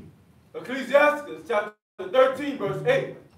Beware that thou be not deceived. It says what? Beware that thou be not deceived. Go ahead. And brought down in thy jollity. In thy jollity, right? It's telling you, listen, beware that people are going to try to deceive you in those good times. Yeah, we just friends. We just going out for a little innocent lunch. It's just an innocent after hours phone call. It's just an innocent text. We're just having a good time. Because why? We just friends. But if you're a light woman, you're going to sit there and believe it. If you're a light woman, you're going to sit there and really think, like, he said we're just friends. See? And everything is all smiley faces with kisses and all the little emojis, but y'all are just friends. 2 Corinthians 11 and 2. I want to show y'all something. 2 Corinthians 11 and verse 2. So I'm going to just hit this and then you get that. 2 Corinthians 11, verse 2. Read. For I am jealous over you with godly jealousy. Go ahead. For I have espoused you to one husband. Wait, so Paul said he did what? I have espoused you to one husband. Wait, to 3 husbands. To one husband. Wait, you're espoused to a husband, but you got 3 niggas on the side. To one husband. Paul said we were espoused to one husband, which was what? Which was who? It was Christ. Well, we was espoused to Christ and we had the devil on the side? No, it don't work like that. Now look up the word espoused. Look up the word espoused, because some of y'all don't take these words and take what the Most High is doing in your life serious. Don't let America fool you and think that, oh, y'all just talking. Because we don't run around with rings on our finger and marriage licenses that you ain't really married when you lay down with that man. Don't be deceived. Please do not be deceived. Who got the word espoused? Con. What you got? To take up and support as a cause. Uh-huh. Become attached to. Uh-huh. It's a little vague. Vague, yeah. Now, what is the word in Spanish for husband? Esposo. It's what? Esposo. Right. It's esposo. What else we got? I mean, that right there tells you. If the word is, they know. I mean, remember, English came after everything. They know that an esposo or a spouse was your husband. My espoused. What else we got for us? What else we got? I got to marry, to be engaged. To marry, to be engaged. To accept. So I don't want y'all to think like, oh yeah, we didn't lay down yet, so I'm free to deal with any guys I want. No, you're not. You've been dealing with a person and you've set yourself and said, listen, I'm dealing with you and I'm getting to know you, and y'all been doing it for a time, for the marriage, for the consummation of the marriage. You're not free to mingle. This ain't mingle's meat. This ain't, oh, I'm a social butterfly. No. No. It said you were supposed to what? Hey, Slot, that was... Read it from the top, verse 11. Stay where I'm at. Con. Go ahead. For I am jealous over you with godly jealousy. Read. For I am espoused you to one husband. Read. That I may present you as a chaste virgin. Look up the word chase. That you may be chaste when you're presented to your husband. No man wants a woman that's been ran through, man. I'm talking to you. I don't want you to be ran through in the mind, first and foremost, and then just ran through physically. No man wants that. But I'm sitting there trying to penetrate your mind, but you letting everything else penetrate. You giving everything else reverence. Trap, man. Read. Chaste. It says virgin. Let him read it. Chaste, pure from all unlawful commerce of sexes. You're supposed to be pure, not defiled. Go ahead. Applied to persons before marriage. Go ahead. It signifies pure from all sexual commerce, undefiled, applied to married persons, true to the marriage bed. Reverse 3, Lamont. But I fear, lest by any means, as the serpent beguiled Eve through his subtlety. See that? Why was the serpent able to beguile Eve? His subtlety.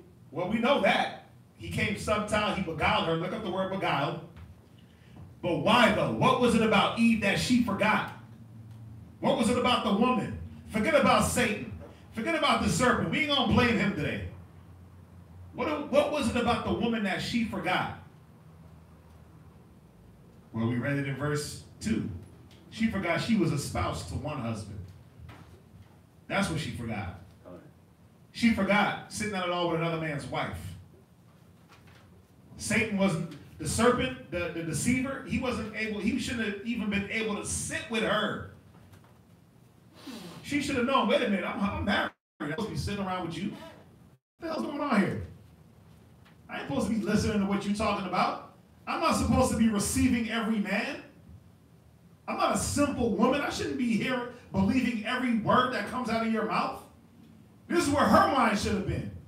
This is where your mind's got to be. In every instant, looking, what's his intention? Like, hit me up. For what? What's your why? We got nothing to talk about. I got a husband. He's my friend, my lover, and my confidant. And if he ain't, you better make him. Or you're going to have a lot of confidants, a lot of lovers. Remember, in the past time, you were deceived. You were living through your lust. That ain't supposed to be now. Read on. Oh, what we got? Beguile. It says to practice guile upon, to delude, to deceive. To delude. Yeah, man, y'all get deluded with what? Delusions of Gangier. Delusions of ganja. You get deluded, man. They dilute you morally. Diluted. You get watered down. Done. What you got? To deceive, to cheat. To what? To cheat. You get cheated. What else? To trick. You get tricked. To dupe. To impose on by an artifact or craft. See, they come with that craftiness. But what is it that they're deceiving? You could drop that. What you got? Bamboozled. Yeah, you get bamboozled. Double-crossed. Ooh. Mesmerized. Hypnotized. Yeah, you get mesmerized by what? What? Like, obviously it ain't the wisdom. You letting his gold teeth, his gold tooths, that fake 5-carat gold tooth in his mouth deceive you? Oh, girl, he got a good job. You deceive thinking that he gonna spend money on you, like, or that his job is your job? Come on, man. Go back to 2 Corinthians 11. Come on. Verse 3.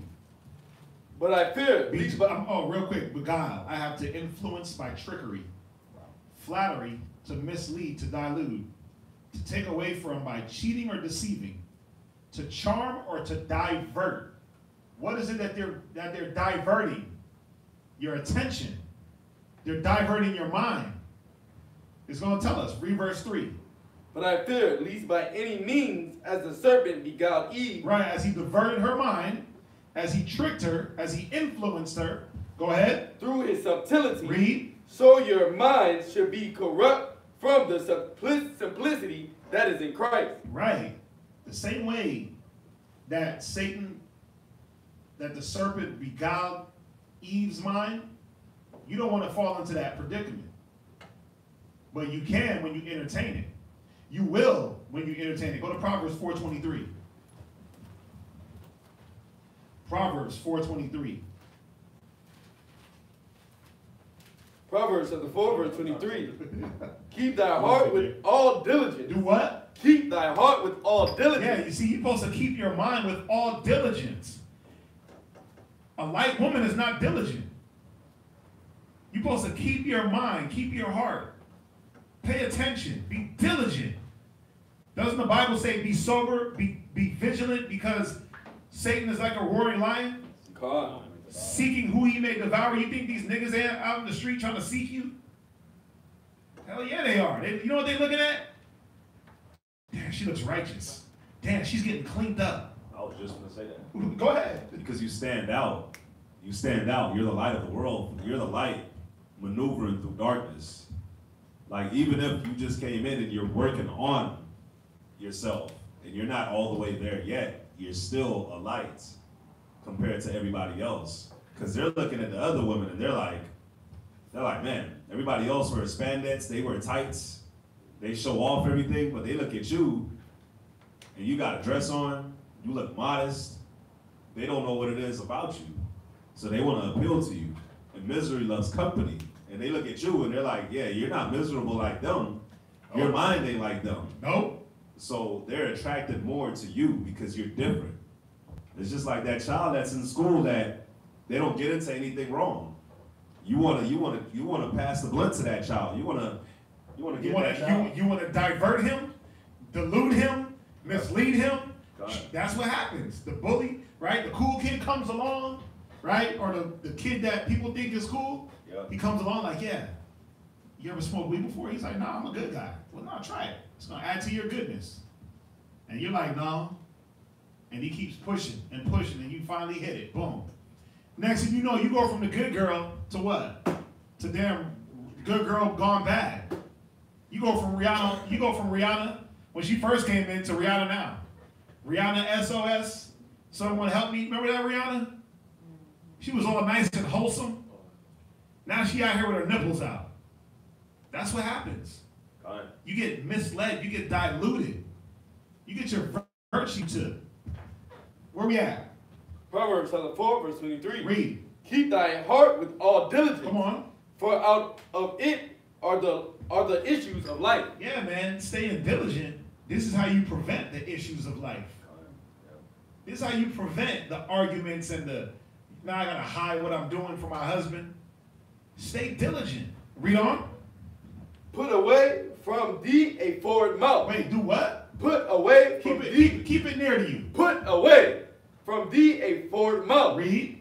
And perverse lips put far from thee. Yeah, you're not supposed to have perverse lips and a forward mouth. But you're not supposed to let nobody sit there and talk you into, basically talk your panties off, unless it's your husband. Perverse lips, trying to offer you the world, trying to show you that there's something else other than what you have. How you gonna get the world when you just left out the world? But then somebody's gonna give you the same world you just left from? Like, come on. But again, some of y'all be believing it. Like, yeah, right, you're right. I missed that. Like Lot's wife, looking back. Read. Let thine eyes look right on. Let thy eyes do what? Look right on. Yeah, some of y'all's eyes, y'all be having them wanton eyes. Eyes just be all up in every man's face. Looking every man in their eye. Listen, look right on. Humble yourself. Keep your eyes front. Stop looking around at every little dude that want, oh girl, he got a six-pack. Oh girl, he got muscles. Look at his arms. Look at his fro. Look at his car. Look at his wallet. Yeah. Read. And let thine eyelids look straight before thee. Read on. Ponder the path of thy feet. Yeah, look at the path of your feet. Which way are you going? Are you following your husband? Are you after your husband's mind? Are you following in his faith, his footsteps? Or are you tripping over your feet? Steady watching everybody else, looking at all the other menses, right? All them other beautiful menses around. Read on. And let all thy ways be established. Read. Turn not to the right hand, come on, nor to the left. Read. Remove thy foot from evil. You got to remove your foot from evil. What were you going to say, Jermaine? Oh, it made me think of, those are traits of someone that's thirsty. Yeah, however, a wanted woman, thirst. However, a thirsty traveler. Right? She will open her quiver to any man. She'll drink of all water fountains. Right? Go ahead. But it made me think of, this word, and Yahweh Shai got that unquenchable thirst. Right. Right? No, yeah. No, wait, say that one more time. I think I'm saying it correctly. He has the unquenchable. No. The water the water that you get that you won't thirst. Yes. Right. But that's the thing. You get tricked out of that water. You get tricked into the Gatorade. Like, girl, he got Hennessy. Kool-Aid. He got Kool-Aid. I'm thirsty, and you like, I got Kool-Aid, girl. You like, let me try that. But your husband got the water you'll never have to thirst for. He got that wisdom. He got that stability. But some of y'all fall for the Kool-Aid, it don't even got sugar in it. You fall for the Cristal bottle that he peed in. Take a piss in a bottle of Cris. Oh yeah, they do that. Brothers was doing that. Pee in a bottle of Cristal and act like they had no Cristal. Come on. But why did they do it? Because women fell for it. What was it showing? You fell for the outer appearance of things. Girl, he got Cristal. And it don't even hurt. It don't even help that it tastes like pee.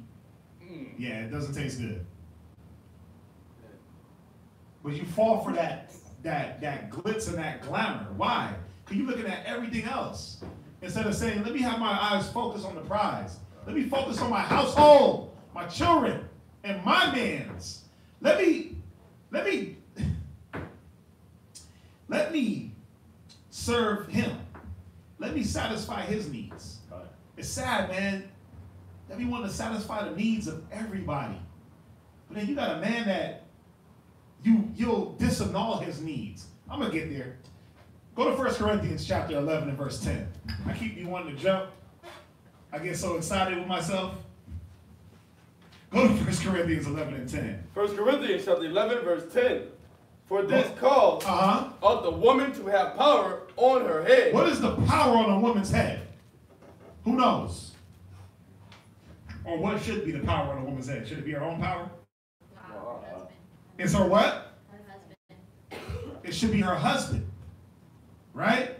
Because who's over the woman? The man. It should be her husband. The one that she's espoused to. The one man. Not her husband and like the 50 other side niggas that she got. It should be one man. Now, Why does it have to be one man? And when it's one man, what happens? When it's not one man, what happens? There's confusion. Read it one more time. Somebody else get Romans 2 and verse 8. Get it quick.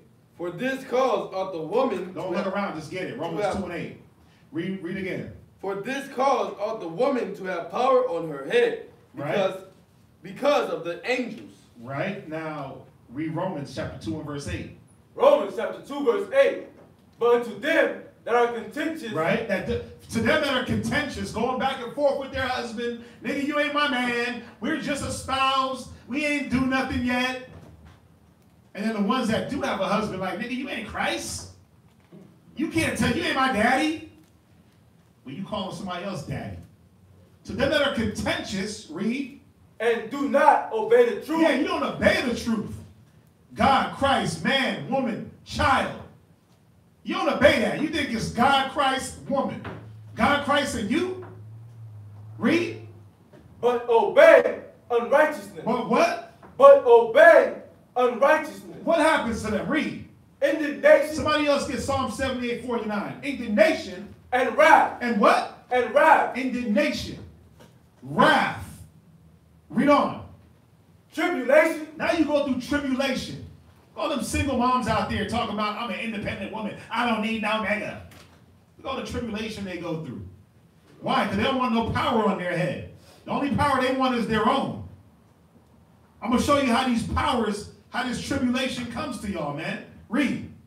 And anguish. Now, yeah, you living in anguish. Yeah, I wish I had a man. I wish I had a God-fearing man. But you have one. Well, you want to deal with all the unbelievers. You want to entertain all these other guys. Read on. Upon every soul of man that doeth evil. Read. Of the Jew first. Whether you know you a Jew, come on. And also of the Gentile. And if you a Gentile, a Jew in a Gentile mind, you're gonna get this. How does it come? Read Psalm 78:49. Come. Psalms chapter 78, verse 49. Read. He cast upon the fierceness of his anger. Read it again. He cast upon them the fierceness of his anger. Yeah, for the women that don't want no power on their head, nigga, you can't tell me nothing. Yeah, we just talking. I'm gonna go talk to everybody else. It said he cast upon them the fierceness of his anger. How? Read. Wrath. And indignation. Come on. And trouble. Read. By sending evil angels among them. Yeah, the Most High sent them evil angels among you. And what form do those evil angels come in? 2 Peter 2:14. 2 Peter 2:14. 2 Peter. Get it quick. 2 Peter 2:14. 2 Peter chapter 2 verse 14. Come on. Having eyes full of idolatry. Now these Negroes, these little simpletons that y'all entertain, these dudes out there that, well, he got a good bank account and a nice car. He has eyes what? Full of adultery. Read on. And that cannot cease from sin. Yeah, his eyes are full of adultery. But this is what you entertain. So now you're opening up the door to all this abuse, mentally and physically. And you're wondering why you're going through it. You're wondering why the Most High ain't working for you. Why is me and my husband always butting heads? How come I can't improve in the spirit? Well, because you entertaining niggas that are adulterous and can't cease from sin. Read. Beguiling unstable souls. Wait, what is he doing? Beguiling unstable Yeah, souls. he's tricking you because you're unstable, you light. Read on. And heart they have exercised with covetous practices. Yeah, that covetous practice. The scriptures say, covet not another man's house or his wife. But guess what he's doing? I'm Mr. Steal Your Girl. That's his title, right? I'm Mr. Steal Your Woman. Read on. Cursed children. Read verse 18. For when they speak great swellings of words. Y'all gotta read it right. For when they speak great swelling words of vanity. Right. They have allured through the lust of the flesh. Right. Through much wantonness. Those that were clean escape from them who live in error. Right. Now I'm gonna read this here in this annotated Bible and apocrypha, because there's a point that I want to hit in here. There's a word. It's a annotated Bible and apocrypha. The wording just changes. You know, the scriptures are the same. 2 Peter 2 and verse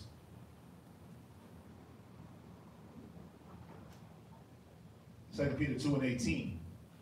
It says, for they speak bombastic nonsense. Girl, I'm going to give you the world. Girl, I love you, but you just met me last night in the club. You just met me right now in the mall, but you love me? What the hell are you, like, but again, y'all fall for it. So y'all can laugh, but guess what? Y'all fall for it. Y'all are falling for it.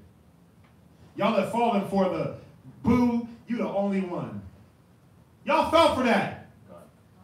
Well, he got like 8 other chicks on his snap. Y'all fell for that, man. Stop. For they speak bombastic nonsense with licentious desires of the flesh. They entice people who have just escaped from those who live in error. So who are they enticing?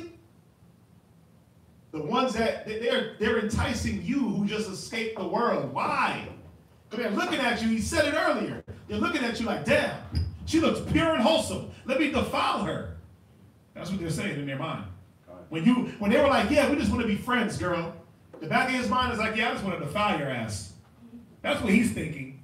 So when you're tossing out your number, like, and then you go back to your husband, like, yeah, I met such and such at the mall today, and we're just friends. And your husband's like, what are you talking about? Stop giving out your number. Stop being so friendly. And this is why. And in your mind, it's like, what? We're just friends. Yeah, but in his mind, he's like, I'm about to commit adultery with this chick. I'm about to hit it and quit it. Or I can't wait to hit it and then send her back to her husband. That's what they think. That's what they think of y'all. They're not thinking like, oh my gosh, she's a holy, righteous sister trying to attain unto the truth. Let me come to class.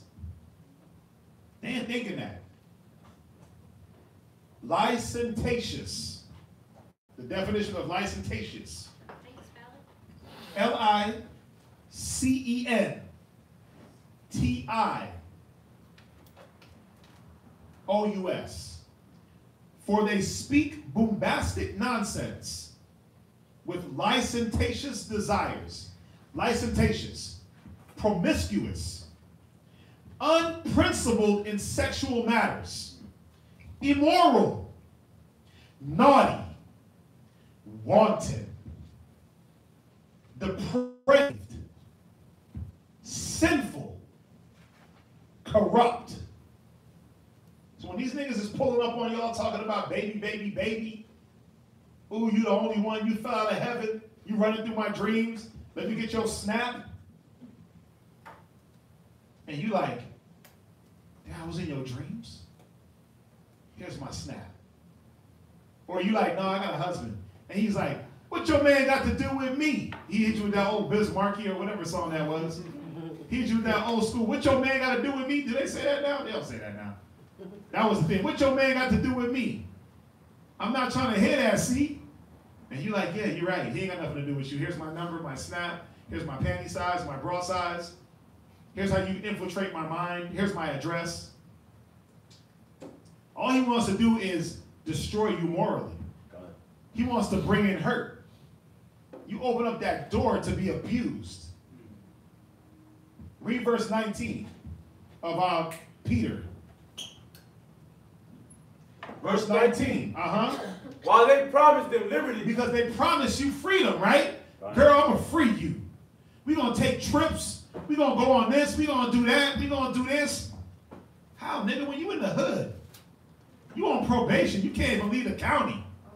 What the hell are you talking about? He got an anklet on, but he promising you the world? I'm going to say it again, but you believed it. Read. They themselves are the servants of corruption. Yeah, how you going to promise you freedom when he's trying to corrupt you? He's the servant of corruption. He's trying to promise you freedom by breaking the law. I'm going to get you free. I'm going to give you the world. But he's coveting somebody else's wife. See, this is what you surround yourself with. These are the type of men. These are the type of men that try to come at y'all. Because think about it. Is a righteous man doing that with you? Ask yourself. And for those just in the school, has any brother tried to come on to you like, hey girl, be my wife? Knowing that you're the wife of another man? Hell nah. Only niggas out in the world do that. Talking about what time your husband go to work. I'm the cable guy. I'm gonna come run pipe. I'm the FedEx guy. Right? Come on, man. Read on. For of whom a man is overcome, of the same is he brought in bondage. Go to Romans 16 and verse 18. Yeah, you get overcome by that man. You brought right into bondage. He ain't freeing you. You're brought into his bondage. You're brought into his filth. Remember, you just escaped the world. You just escaped the pollution. Why you gonna let somebody drag you in? Romans 16, 18. Romans chapter 16, verse 18. Come on. For they that are such serve not our Lord, Yahweh Shah. Yeah, these dudes don't serve Christ, man. What do they serve? Read. But their own belly. Yeah, man. Their penis is what rules them. Oh, yeah. And anything that's going to fall victim to, hey, baby, you look good. Let me get your snap. Any light woman that ain't thinking, that ain't prudent, you going to fall victim. Read on. And by good words. And by what? By good words. Baby, baby, baby, you the best. You cute. DJ Khaled. Yeah, he DJ Khaled's you all the way into the bedroom. You the best. You cute. I'm going to give you the world. Here's my keys. Here's my car. What's your number? He hit you with all that smooth talk. Go ahead. And fair speech. Uh-huh. Deceive the hearts of the simple. He deceives the hearts of what? Of the simple. Yeah, he deceives that light woman, that simple-minded woman that knows nothing. 2 Peter 2 and verse 3. You know what's crazy though? Y'all keep letting it happen. Like how many guys have y'all done this to y'all where it's like y'all let him do it to y'all and y'all only lay with him one time. Ooh. Literally one time. You doing and that? y'all never hear from him again. Because why? He was just there to hit it, take them cookies, take the goods, right? And then what? Leave you broke. Leave you high and dry. Remember, he didn't show you nothing righteous. He didn't show you the Most High. He didn't give you the correction from the Bible. He gave you the other correction. His rod of correction. That's all he had to offer. But you fell for it. How many times? And then you told yourself, like, I ain't never falling for that trick. Right? I ain't falling for that again. But you kept falling for it. You kept falling for it. Then now you get a righteous man and what? Many have refused to lend because of others' ill dealings. Now you're like, you know what? I'm not going to give myself 100% to my man because he's just going to use and abuse me. No, he's not. He's trying to show you Christ. He's not trying to... 2 Peter 2 and 3, read. And through covetousness... And through what? Covetousness... Come on. Shall they with feigned words... With what words? Feigned words... Look up the word feigned. Oh yeah, I like the Bibles. Somebody get the word feigned. Read on. Max, you read. Get feigned.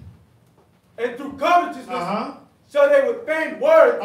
Make merchandise of you. They do what?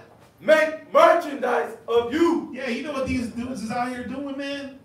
They're out here turning you into hoes, turning you into strippers. Ask yourself, when's the last time your husband or the man that you betrothed to said, hey, I need you to hit the block, baby. I need you to hit the block because we short on rent. When's the last time he said, hey, I need you to hit the pole because I got to get this car note paid? Did he say that to you? Yeah, we need some food in the house. So I need you to hit the block real quick. You know what I'm saying? Turn a few tricks. Dance a little bit. But see, in the world, they trying to do what? Read it from the top. And through covetousness, they with feigned words. What about feigned? Feigned. Give a false appearance of. Yeah, with their fake ass speech, their fake words. Cats showing up in their mama's car. Showing up with their mama's, You know, oh, you went over to his house. That's his mama's house.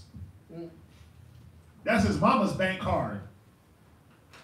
Oh, yeah. Come on, man. Y'all know it's real? Cats be fake as hell. Why? All to do what? Read.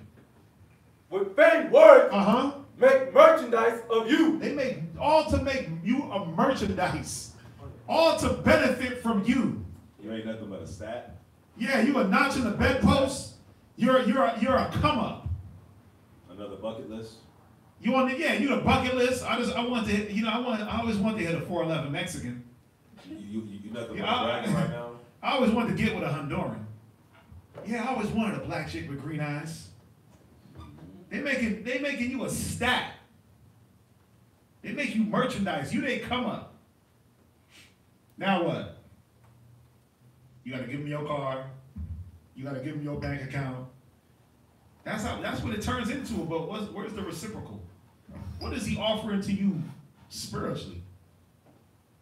Well, guess what? He's not. That wasn't his point. That wasn't his job. His job was to fulfill his lust, destroy you morally, and then send you back to your husband broken. You gotta see it, man. Used and abused.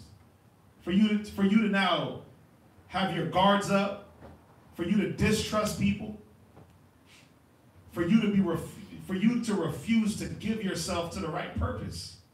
That's what it was all about. Satan, man. Go back to Ecclesiastes 9, verse 9. We're going to get through this. Ecclesiastes 9 through 9 and 9. Ecclesiasticus, chapter 9, verse 9. Now that all that's happening, right, you entertain all the madness, this is where the adultery starts. This is how adultery starts. Read. Sit not at all with another man's wife. Again, you sit with that man, knowing that you're married. You sit with that man, read. Nor sit down with her in thine arms. And you let him sit and you cuddle up in his arms. Go ahead. And spend not thy money with her at the wine. You let him go, oh, we're just going out for drinks. Happy hour, right after work. Go ahead. Lest thine heart incline unto her. Unless thine what? Unless thine heart incline unto her. Yeah, a simple woman, a light woman's heart is going to incline. Ezekiel 16 and 30. Ezekiel 16 and 30. Ezekiel chapter 16, verse 30. Go ahead. How weak is thine heart? How what? How weak is thine heart? See, a simple woman's mind, a light woman's mind, her heart is what? Weak is thine heart. Read on. Said the Lord God, seeing thou doest all these things. Come on. The work of the imperious, whorish woman. Wait, what is she? The imperious, whorish woman. Yeah, she's usurping authority. She's loud. She's clamorous. Whorish woman. Why? Because she wants to entertain. She wants to receive every man. She wants to entertain everything that every other man is doing, but not give reverence to her husband. Read on. In that thou blindest thine enmity. No. Drop that. Don't worry about that. From there, I just said it. Go to Ecclesiastes 4:22. Because now you want to give reverence. Now the opinion of every other man takes precedence. Oh, no. Go back to Ezekiel. I got it. Go back to Ezekiel. I know I put it in here for a reason. Go back to Ezekiel. Max, read it for me. Where's Ezekiel? Oh, I'm sorry. Ezekiel 16:30. How weak is thine heart? Uh-huh. Saith the Lord God. Right? Seeing thou doest all these things. Well, go ahead. Yeah, you sit with another man. You let him buy you lunch. You let him buy you dinner. You go out. You let him kick you. You go on dinner dates. It's just lunch. How weak is your mind if you're not looking and thinking like, oh, it's just lunch? How weak is your prudence to think like, oh, it's just a friend? Read.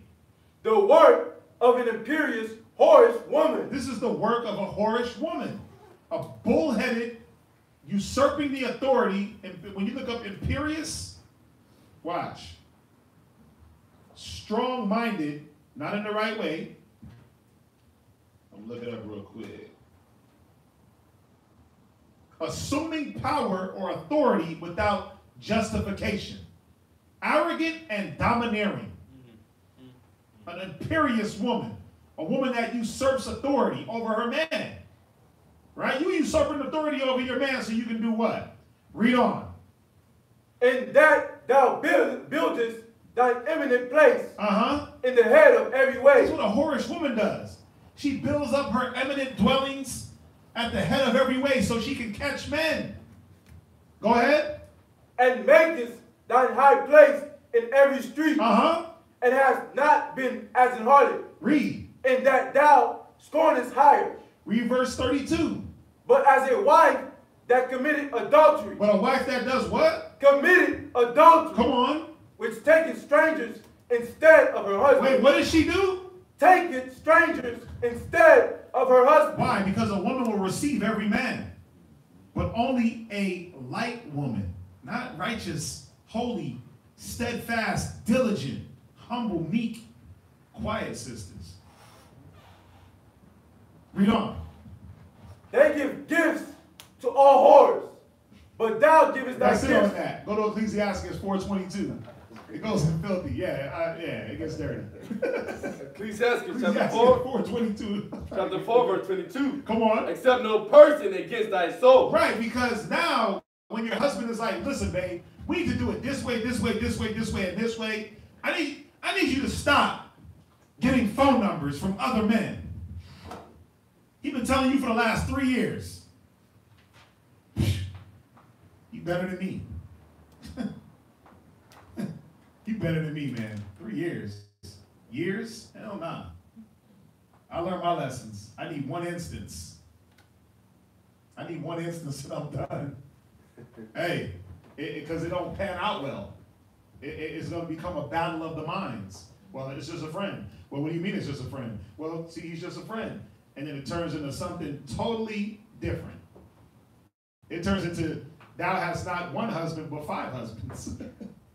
You know, the funny part is that these women, man, they can play like it, you know, like that's what it is. This is just my homie, my confidant. This is just somebody I want to speak to on the side. Nigga, please. This is a dude that you know in the back of your mind that you like. You gonna let him hit. Yeah, it's like, who you playing? Like, who you trying to fool? You can't even fool yourself. You know damn well when you get the chance. Right. He gonna be able to take you into that family bathroom. Yep. Oh. And hit it. Misuse. And a lot of women like that. It's funny. It's like you want this righteous individual, this God-fearing man, but then you get this garbage Negro, man. Weed smell like weed, just look nails black, dirty. Oh, they don't care. Why? They want to get mishandled. What is it? That's America. American women, they like to get mishandled, man. Mistreated. They get abused though. It's abuse. It's spiritual abuse. Ecclesiastes 4:22, read it. Accept no person against thy soul, and let not the reverence of any man cause thee to fall. Yeah, it says accept no person against your soul. Now, you gotta understand something. When it says a woman will receive any man, now think about it. I gotta give y'all this balance and this disclaimer. Somebody go to 2 Corinthians 9, verse 1. 2 Corinthians. We gotta understand, man, that like right now, our sister's not receiving what I'm saying, right? But it's receiving something in righteousness. I'm not trying to influence you in a way to be with me or anything like that. Because we do have a power, we do have a liberty as leaders, as bishops. Read. 2 Corinthians chapter 9, verse 1. Come on. For as touching the ministering to the saints, right? It is superfluous for me to write to you. Come on. For I know the forwardness of your mind. Is that it? No, 1 Corinthians 9 and 1. My bad. 1 Corinthians 9 and 1. 1 Corinthians chapter 9, verse 1. I'm already past that. Am I not an apostle? Am I not? See, this is Paul saying, am I not an apostle? Go ahead. Am I not free? Am I not free in Christ? Read. Have I not seen Jesus Christ our Lord? Come on. Are not ye my work in the Lord? Right. Go ahead. If I be not an apostle unto others, yet doubtless am I to you. Come on. For the still of mine apostleship are ye in the Lord? Read. Mine answer to them that do examine me is this. Uh-huh. Have we not power to eat and to drink? Right. Don't we got power to eat and drink? Read on. Have we not power to lead about a sister? Right. As leaders, don't we have the power to lead about a sister? Go ahead. A wife. A what? A wife. A what? A wife. Right. So the power has been given to brothers that are moving righteously to lead about a wife, another man's wife. But not in the way of, I'm trying to dominate your woman. Not in that way. In the way of, let me be respectful and let me talk to the brother and get his wife on whatever it is that's needed. So you got to look at it in a way where when it says a woman will receive every man, yeah, that's not a good thing. That's not a good thing. That's not a good thing. That's a bad thing. Y'all get that, right? I just wanted to clear that up. Let's jump back real quick. Let's try to finish it. Mm-hmm. Damn. All 3 hours, huh? God. That's what you're doing? Mm-hmm. Ecclesiastes 26 and verse 24. See, it says, accept no person against thy soul, and cause not the reverence of any man to fall. And let not the reverence of any man. You reverencing men over your husband. You putting these other men on pedestals. You putting them in the friend zone. They're supposed to be in the no talk to zone. Nigga, I'm looking forward. I'm looking at my husband. That's the zone that you should be in, and that they should be in. Go ahead.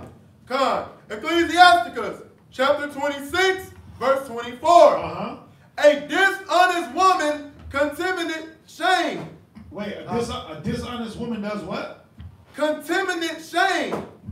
Go ahead. Is that word right? Hold on. Let me... Contaminate. Contaminate. Oh, contaminate. Where we at? Ecclesiastes 26. Verse 24. 24. A dishonest woman. Go ahead. A dishonest woman contaminate shame. Let's look that word up real quick. Look that up. Somebody look that up. Read on. But an honest woman will reverence her husband. That's who an honest woman is reverencing. She's reverencing her husband. What is reverence? Deep respect and honor. A deep respect and honor. So when it's like, hey, boo, come sit next to me. Let me rub up on you. You're like, wait a minute, nigga, I got a husband. Stop it. Or when it's, hey, let me give you a hug. Nah, nigga, I got a husband. Stop it. Stop. You ain't just falling, like, going in for the hug. What the hell? Yeah. Sisters got to stop. Yeah, it's like y'all got to pick up from the Muslims, man. The Muslim women, you can't even touch them. You can't touch them. They ain't looking at you in the eye. They passing by you. They passing by you head straight. Yeah, why? Because we're not entertaining that. No, because that's the reverence of their husband. Yeah. And they understand what's good for their spirit and what's not. Listen, they already know what's going to happen. Come on, man. They know what's in the heart of other men. Especially men in this world, this wicked world that we live in. There's not righteous men out here in these streets. You know what I'm saying? Oh, shalom, sis. Nah, what's going on? Hey. Hey. A nigga see a head wrap and that's his okay to just defile you. Oh, yeah. Like, oh, she gonna shut the hell up and let me do what I want. Read on. God. Oh, yeah, what you got? Contempt. To disregard, to despise, to scorn, to mock, to revile, to disregard as well. Right. Read on. Read to verse undervalue as well. Sorry. Oh, okay. Come on. Read verse 25. I'm trying to just get through this. Verse 25. Uh-huh. A shameless woman shall be counted as a dog. Yeah, man. You shameless as hell. You up in everybody's face. You getting everybody's number. You on everybody's snap. All these dudes. You on their Twitter. You on this. Looking at their abs. You going to be counted as a dog. Read on. Verse 26. Salah. Second precept, verse 25. But she that is shamefaced will fear the Most High. Read verse 26. Verse 26. A woman that honoreth her husband shall be judged. Wise of all. Yeah, a woman that honors her husband, that reverences her husband, shall be judged wise. Go ahead. But she that dishonoreth him in her pride shall be counted ungodly of all. She shall be what? counted ungodly of all. Go to Ephesians 5:33. And when you put that point about the woman who will be counted as a dog, it's like, what does a dog do? Ooh. This thing gets happy every time you give it attention. You pet it, you call its name, you whistle at it. Yeah, just peas everywhere. Oh, my dog, look at it. You talking to me? Why? Yeah. It needs attention, but these women need the same thing. That's why you're on Instagram smiling, Facebook's teasing, you changing your profile every 2 months, every month and a half. It's like, nigga, who you trying to get attention from? Sancho Man. It's sad You trying to get because Sancho Man. you literally are a dog. You act like an animal. You trying to get Sancho Man's attention. Because you want him to say, damn, girl, I like that new profile pic. You looking good in that. Right. You looking good in that. That's why you do it. When you been at the gym, knowing damn well you ain't been at the gym. Right? Ephesians 5:33, read. Ephesians chapter 5, verse 33. verse 33. Uh-huh. Nevertheless, let every one of you in particular so love his wife even as himself. Go ahead. And the wife see that she reverence her husband. See that she does what? Reverence her husband. Right. The wife is supposed to reverence her husband. Now, from there, go to Proverbs 6:16. And that reverence is fear mingled with respect and esteem. Go to Job. Go to Proverbs 6:16.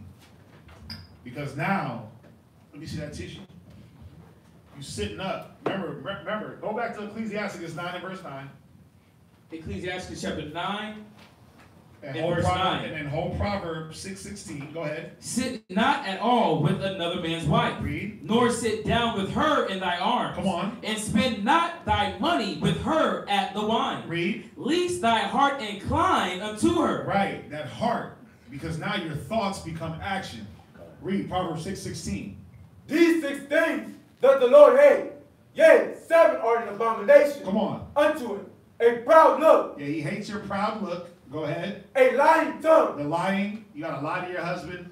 Because now he's no longer a friend. You done married this other man. Right? You done hoard yourself out, but you still telling your husband, oh yeah, he's just a friend. Yep. Read. And hands that shed innocent blood. Come on. And an heart that deviseth wicked imagination. A what? A heart that deviseth wicked imagination. Yeah, it's a wicked imagination. It's a wicked imagination.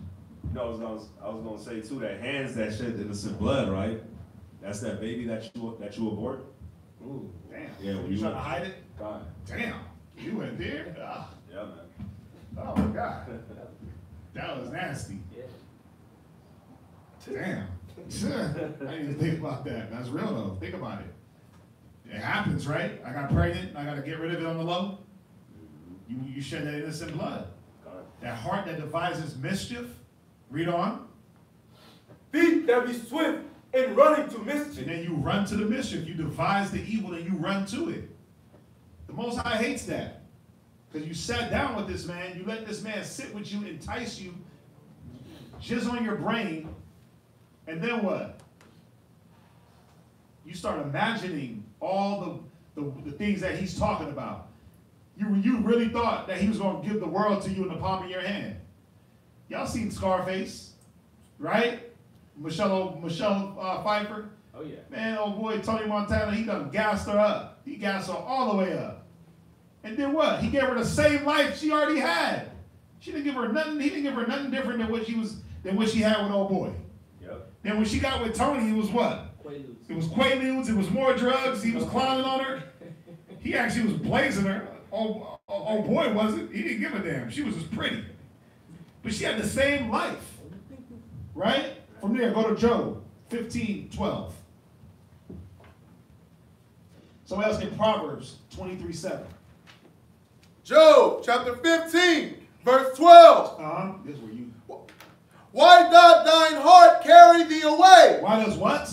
Why doth thine heart carry thee away? Yeah, why doeth thine heart carry thee away? Why are you letting your mind carry you?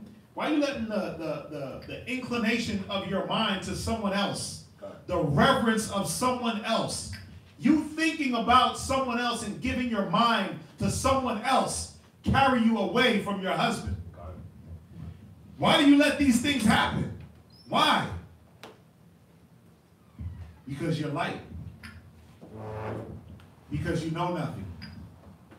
Because you don't understand the gravity of what the Most High is trying to do for you. Read on. God. And what do thy eyes wink at? Yeah, what you winking at, man? Winking and trying to get attention? Read on. God. Verse 13. That thou turnest thy spirit against God. Go ahead. And lettest such words go out of thy mouth. Yeah, man, you letting your spirit turn against the Most High. You're causing yourself, like it says, reverence no man, accept no person against thy soul, man. You're going against the spirit of the Most High and what he wants. Where we at? Verse 14. Proverbs 23:7. Proverbs chapter 23, verse 7. Come on. For as he thinketh in his heart, so is he. So if you think he's going to hit it, he's going to. Oh, yeah. If you think that you want him to hit that all different types of ways with jelly, he's going to do it. So if you think that Sancho man is better than your husband, he's going to be. Until he's not. Yeah, until he's not. You're going to make him to be something that he's not.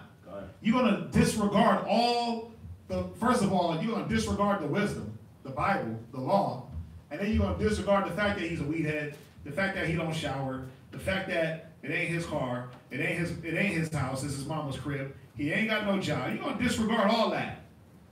Because why? You want that adultery. So as you think in your heart, so is you. Go ahead. And off of that point, somebody give me Ecclesiastes chapter 25, verse 13. Major, you was going to say something? Yeah, I was going to ask what was that last one that he just read. Proverbs 23:7. Yeah, and now we're going to Ecclesiastes chapter 25 and verse 13.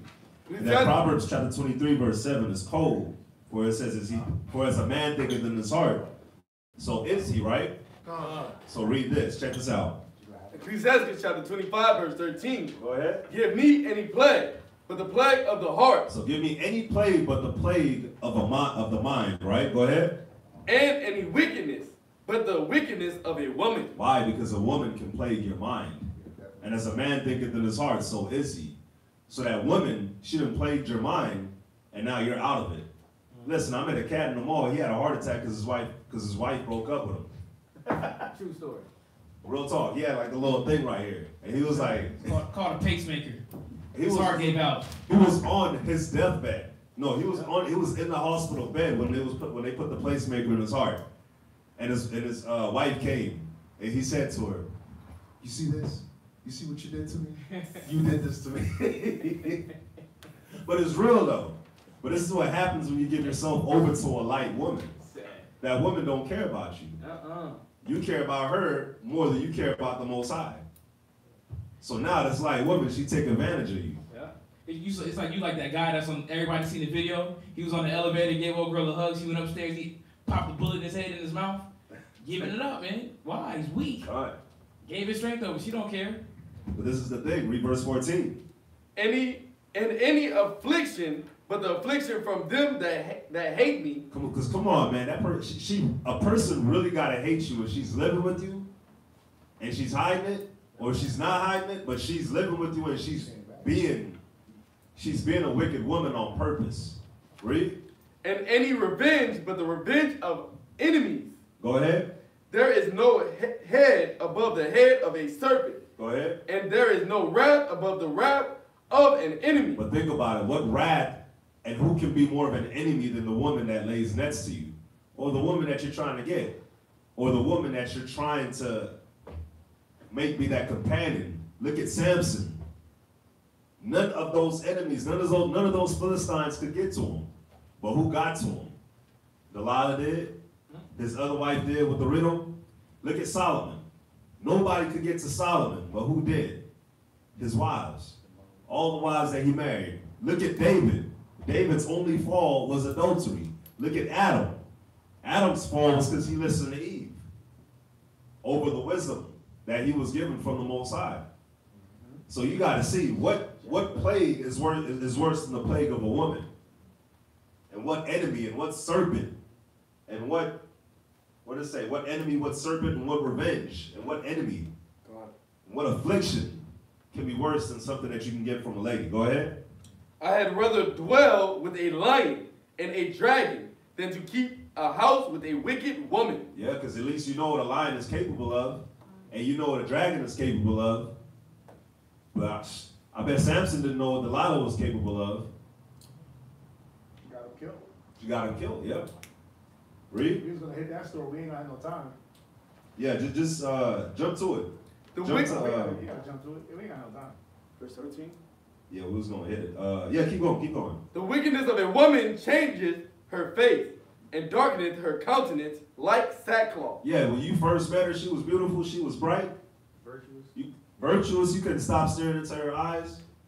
But now when you look at her, it's like a demon walking through the house. Yeah, because when you first met her, you were the only one talking to her. Now she got 50 niggas skeeting on her mind. That's the problem. She got 1,000 dudes skeeting in her brain and trying to infiltrate, and she's trying to keep up the facade. She's getting information overloaded. So now she's worn down, man. She's like, damn, I don't know what to do. You can see Confusion. You can see it in her mind. She's like, what the hell? I don't know what to believe. Do I go with the righteous, or do I go with the 10 wicked niggas that's trying to entice me? Go ahead. Verse 18. Her husband shall sit among his neighbors, and when he heareth, it shall sigh bitterly. So yeah, he hears something else about his wife, or about his lady, and he's just like, here we go again. Yeah, that right there. What else can happen? She's at it again. Go ahead. All wickedness is but little to the wickedness of a woman. Let the portion of a sinner fall upon her. Let the portion of a what? A sinner fall upon her. And that's the thing, man. You're a sinner when you give yourself over to this light woman. Because you know, we have the scriptures. We have the stories. We have the experience. Remember, everything was written for our learning. So as a man, we understand what to look for and what not to look for. So we know how we're supposed to treat our women. We know during that espousal period, it's not just we at Dave and Buster's. We're not at movies. We're not eating cheesecake all day, eating food all day, going out to eat, playing video games, watching movies all day. Nah, that espousal period is actually, let me get to know you. Let me see what you're about. Are you about what I'm about? Can we build? Can you deal with my faults, and can I deal with your faults? When I fall, can you pick me up? And when you fall, do I have the patience to be able to say, you know what? Let me pick you up too. Can I listen to you? Can you listen to me? Can we meet at a mutual agreement when we know that we don't like certain things about each other? Can we humble ourselves to one another? But see, that's the thing. That's the thing with us. A lot of us, we just rush into it. We just dive into it. We slip and fall into it. But nah, that's what a sinner will do. It says a wise man looketh well to his going. A wise man looketh well to his goings. Oh, yeah. Let me get this. Verse 26, Ecclesiastes chapter 26, verse 20. When thou hast gotten a fruitful possession through all the field, sow with thine own seed, trusting in the goodness of thy stock. So what are we supposed to do? We're supposed to till that ground. We're supposed to maintain that ground. We're supposed to see if it's fertile ground. And that's how we don't become the sinners, because we do what the Most High said we're supposed to do, which is prepare our woman. Go ahead. As the climbing up a sandy way is the feet of the aged, so is a wife full of words to the quiet man. Go ahead. Stumble not at the beauty of a woman. Because that's what it turns into. Now I gotta go back and forth with you about who you talking with, and who you dealing with. And I ain't gonna win because you're always gonna harp on, well, it's just a friend, it's my phone, I'm gonna do what I want.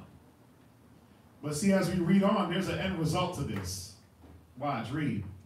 And desire her not for pleasure. Verse 22. A woman is, if she maintain her husband, is full of anger. Jump to verse 23. Verse 23. A wicked woman abideth the courage. She abateth courage. She takes away the courage of her husband. Go ahead. Maketh an heavy countenance. Yeah, because now he got to sit back think about what? Who you talking to, who you with, where you at.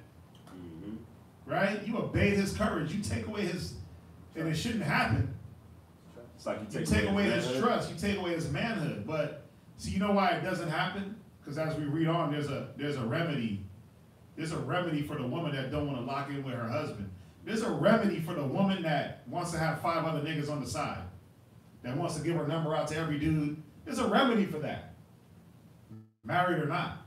Read. And a wounded heart, a woman that will not comfort her husband right in distress. Yeah, you know why you want to comfort him? Because you're so busy worried about who else needs comfort. What other dudes are in distress? You so worried taking on everybody else's problems. You ain't worried about the problems in your house. Your husband needs comfort. He needs a little tender loving, right? Listen, he needs more comfort than the people in the world. Because he's doing the Most High's work. He's being attacked. He's being attacked daily. They're not being attacked. No, they're being attacked, but at least your husband knows it. God. And he's fighting. They don't fight.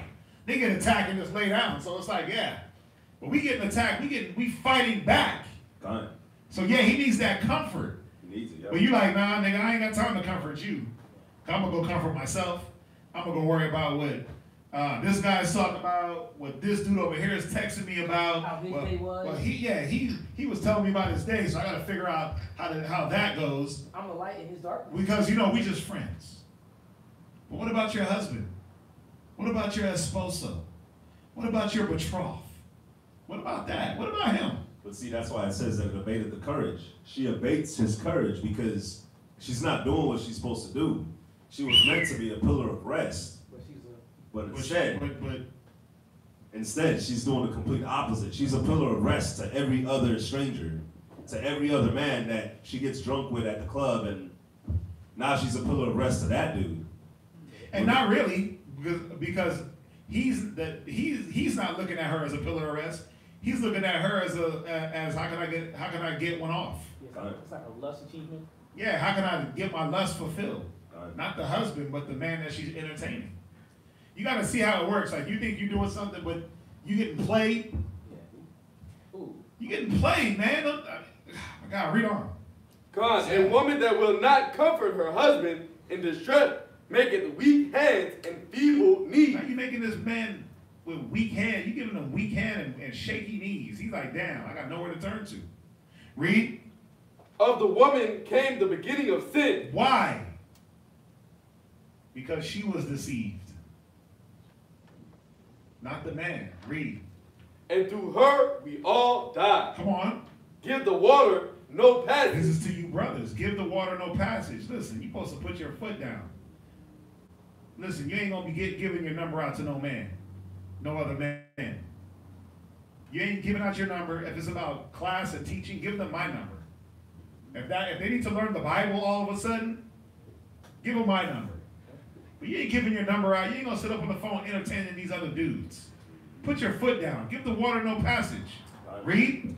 Neither a wicked woman liberty to gad abroad. Yeah, you can't give her that damn liberty to jump and gad abroad. What you doing? Oh, I'm over here. I'm over at this person's house. I'm kicking it over here. You don't give her that liberty. Why? Because she's going to take that liberty and abuse herself. She's going to abuse the situation and the prosperity that the Most High is trying to bring. Read. If she go not as thou wouldest. If she does what? Go not as thou wouldest have her. Come on. Cut her off from thy flesh. Yeah. See, this is that cutoff period. This is where you cut them off. This is where you say, listen, man, you ain't following what I'm saying. You're not going the way I would have you in righteousness. You want to deal with all these other guys and give out your phone number and entertain them and be their pillar of rest. He said, cut her off from thy flesh and do what? And give her a bill of divorce and let her go. Yeah, let her go, man.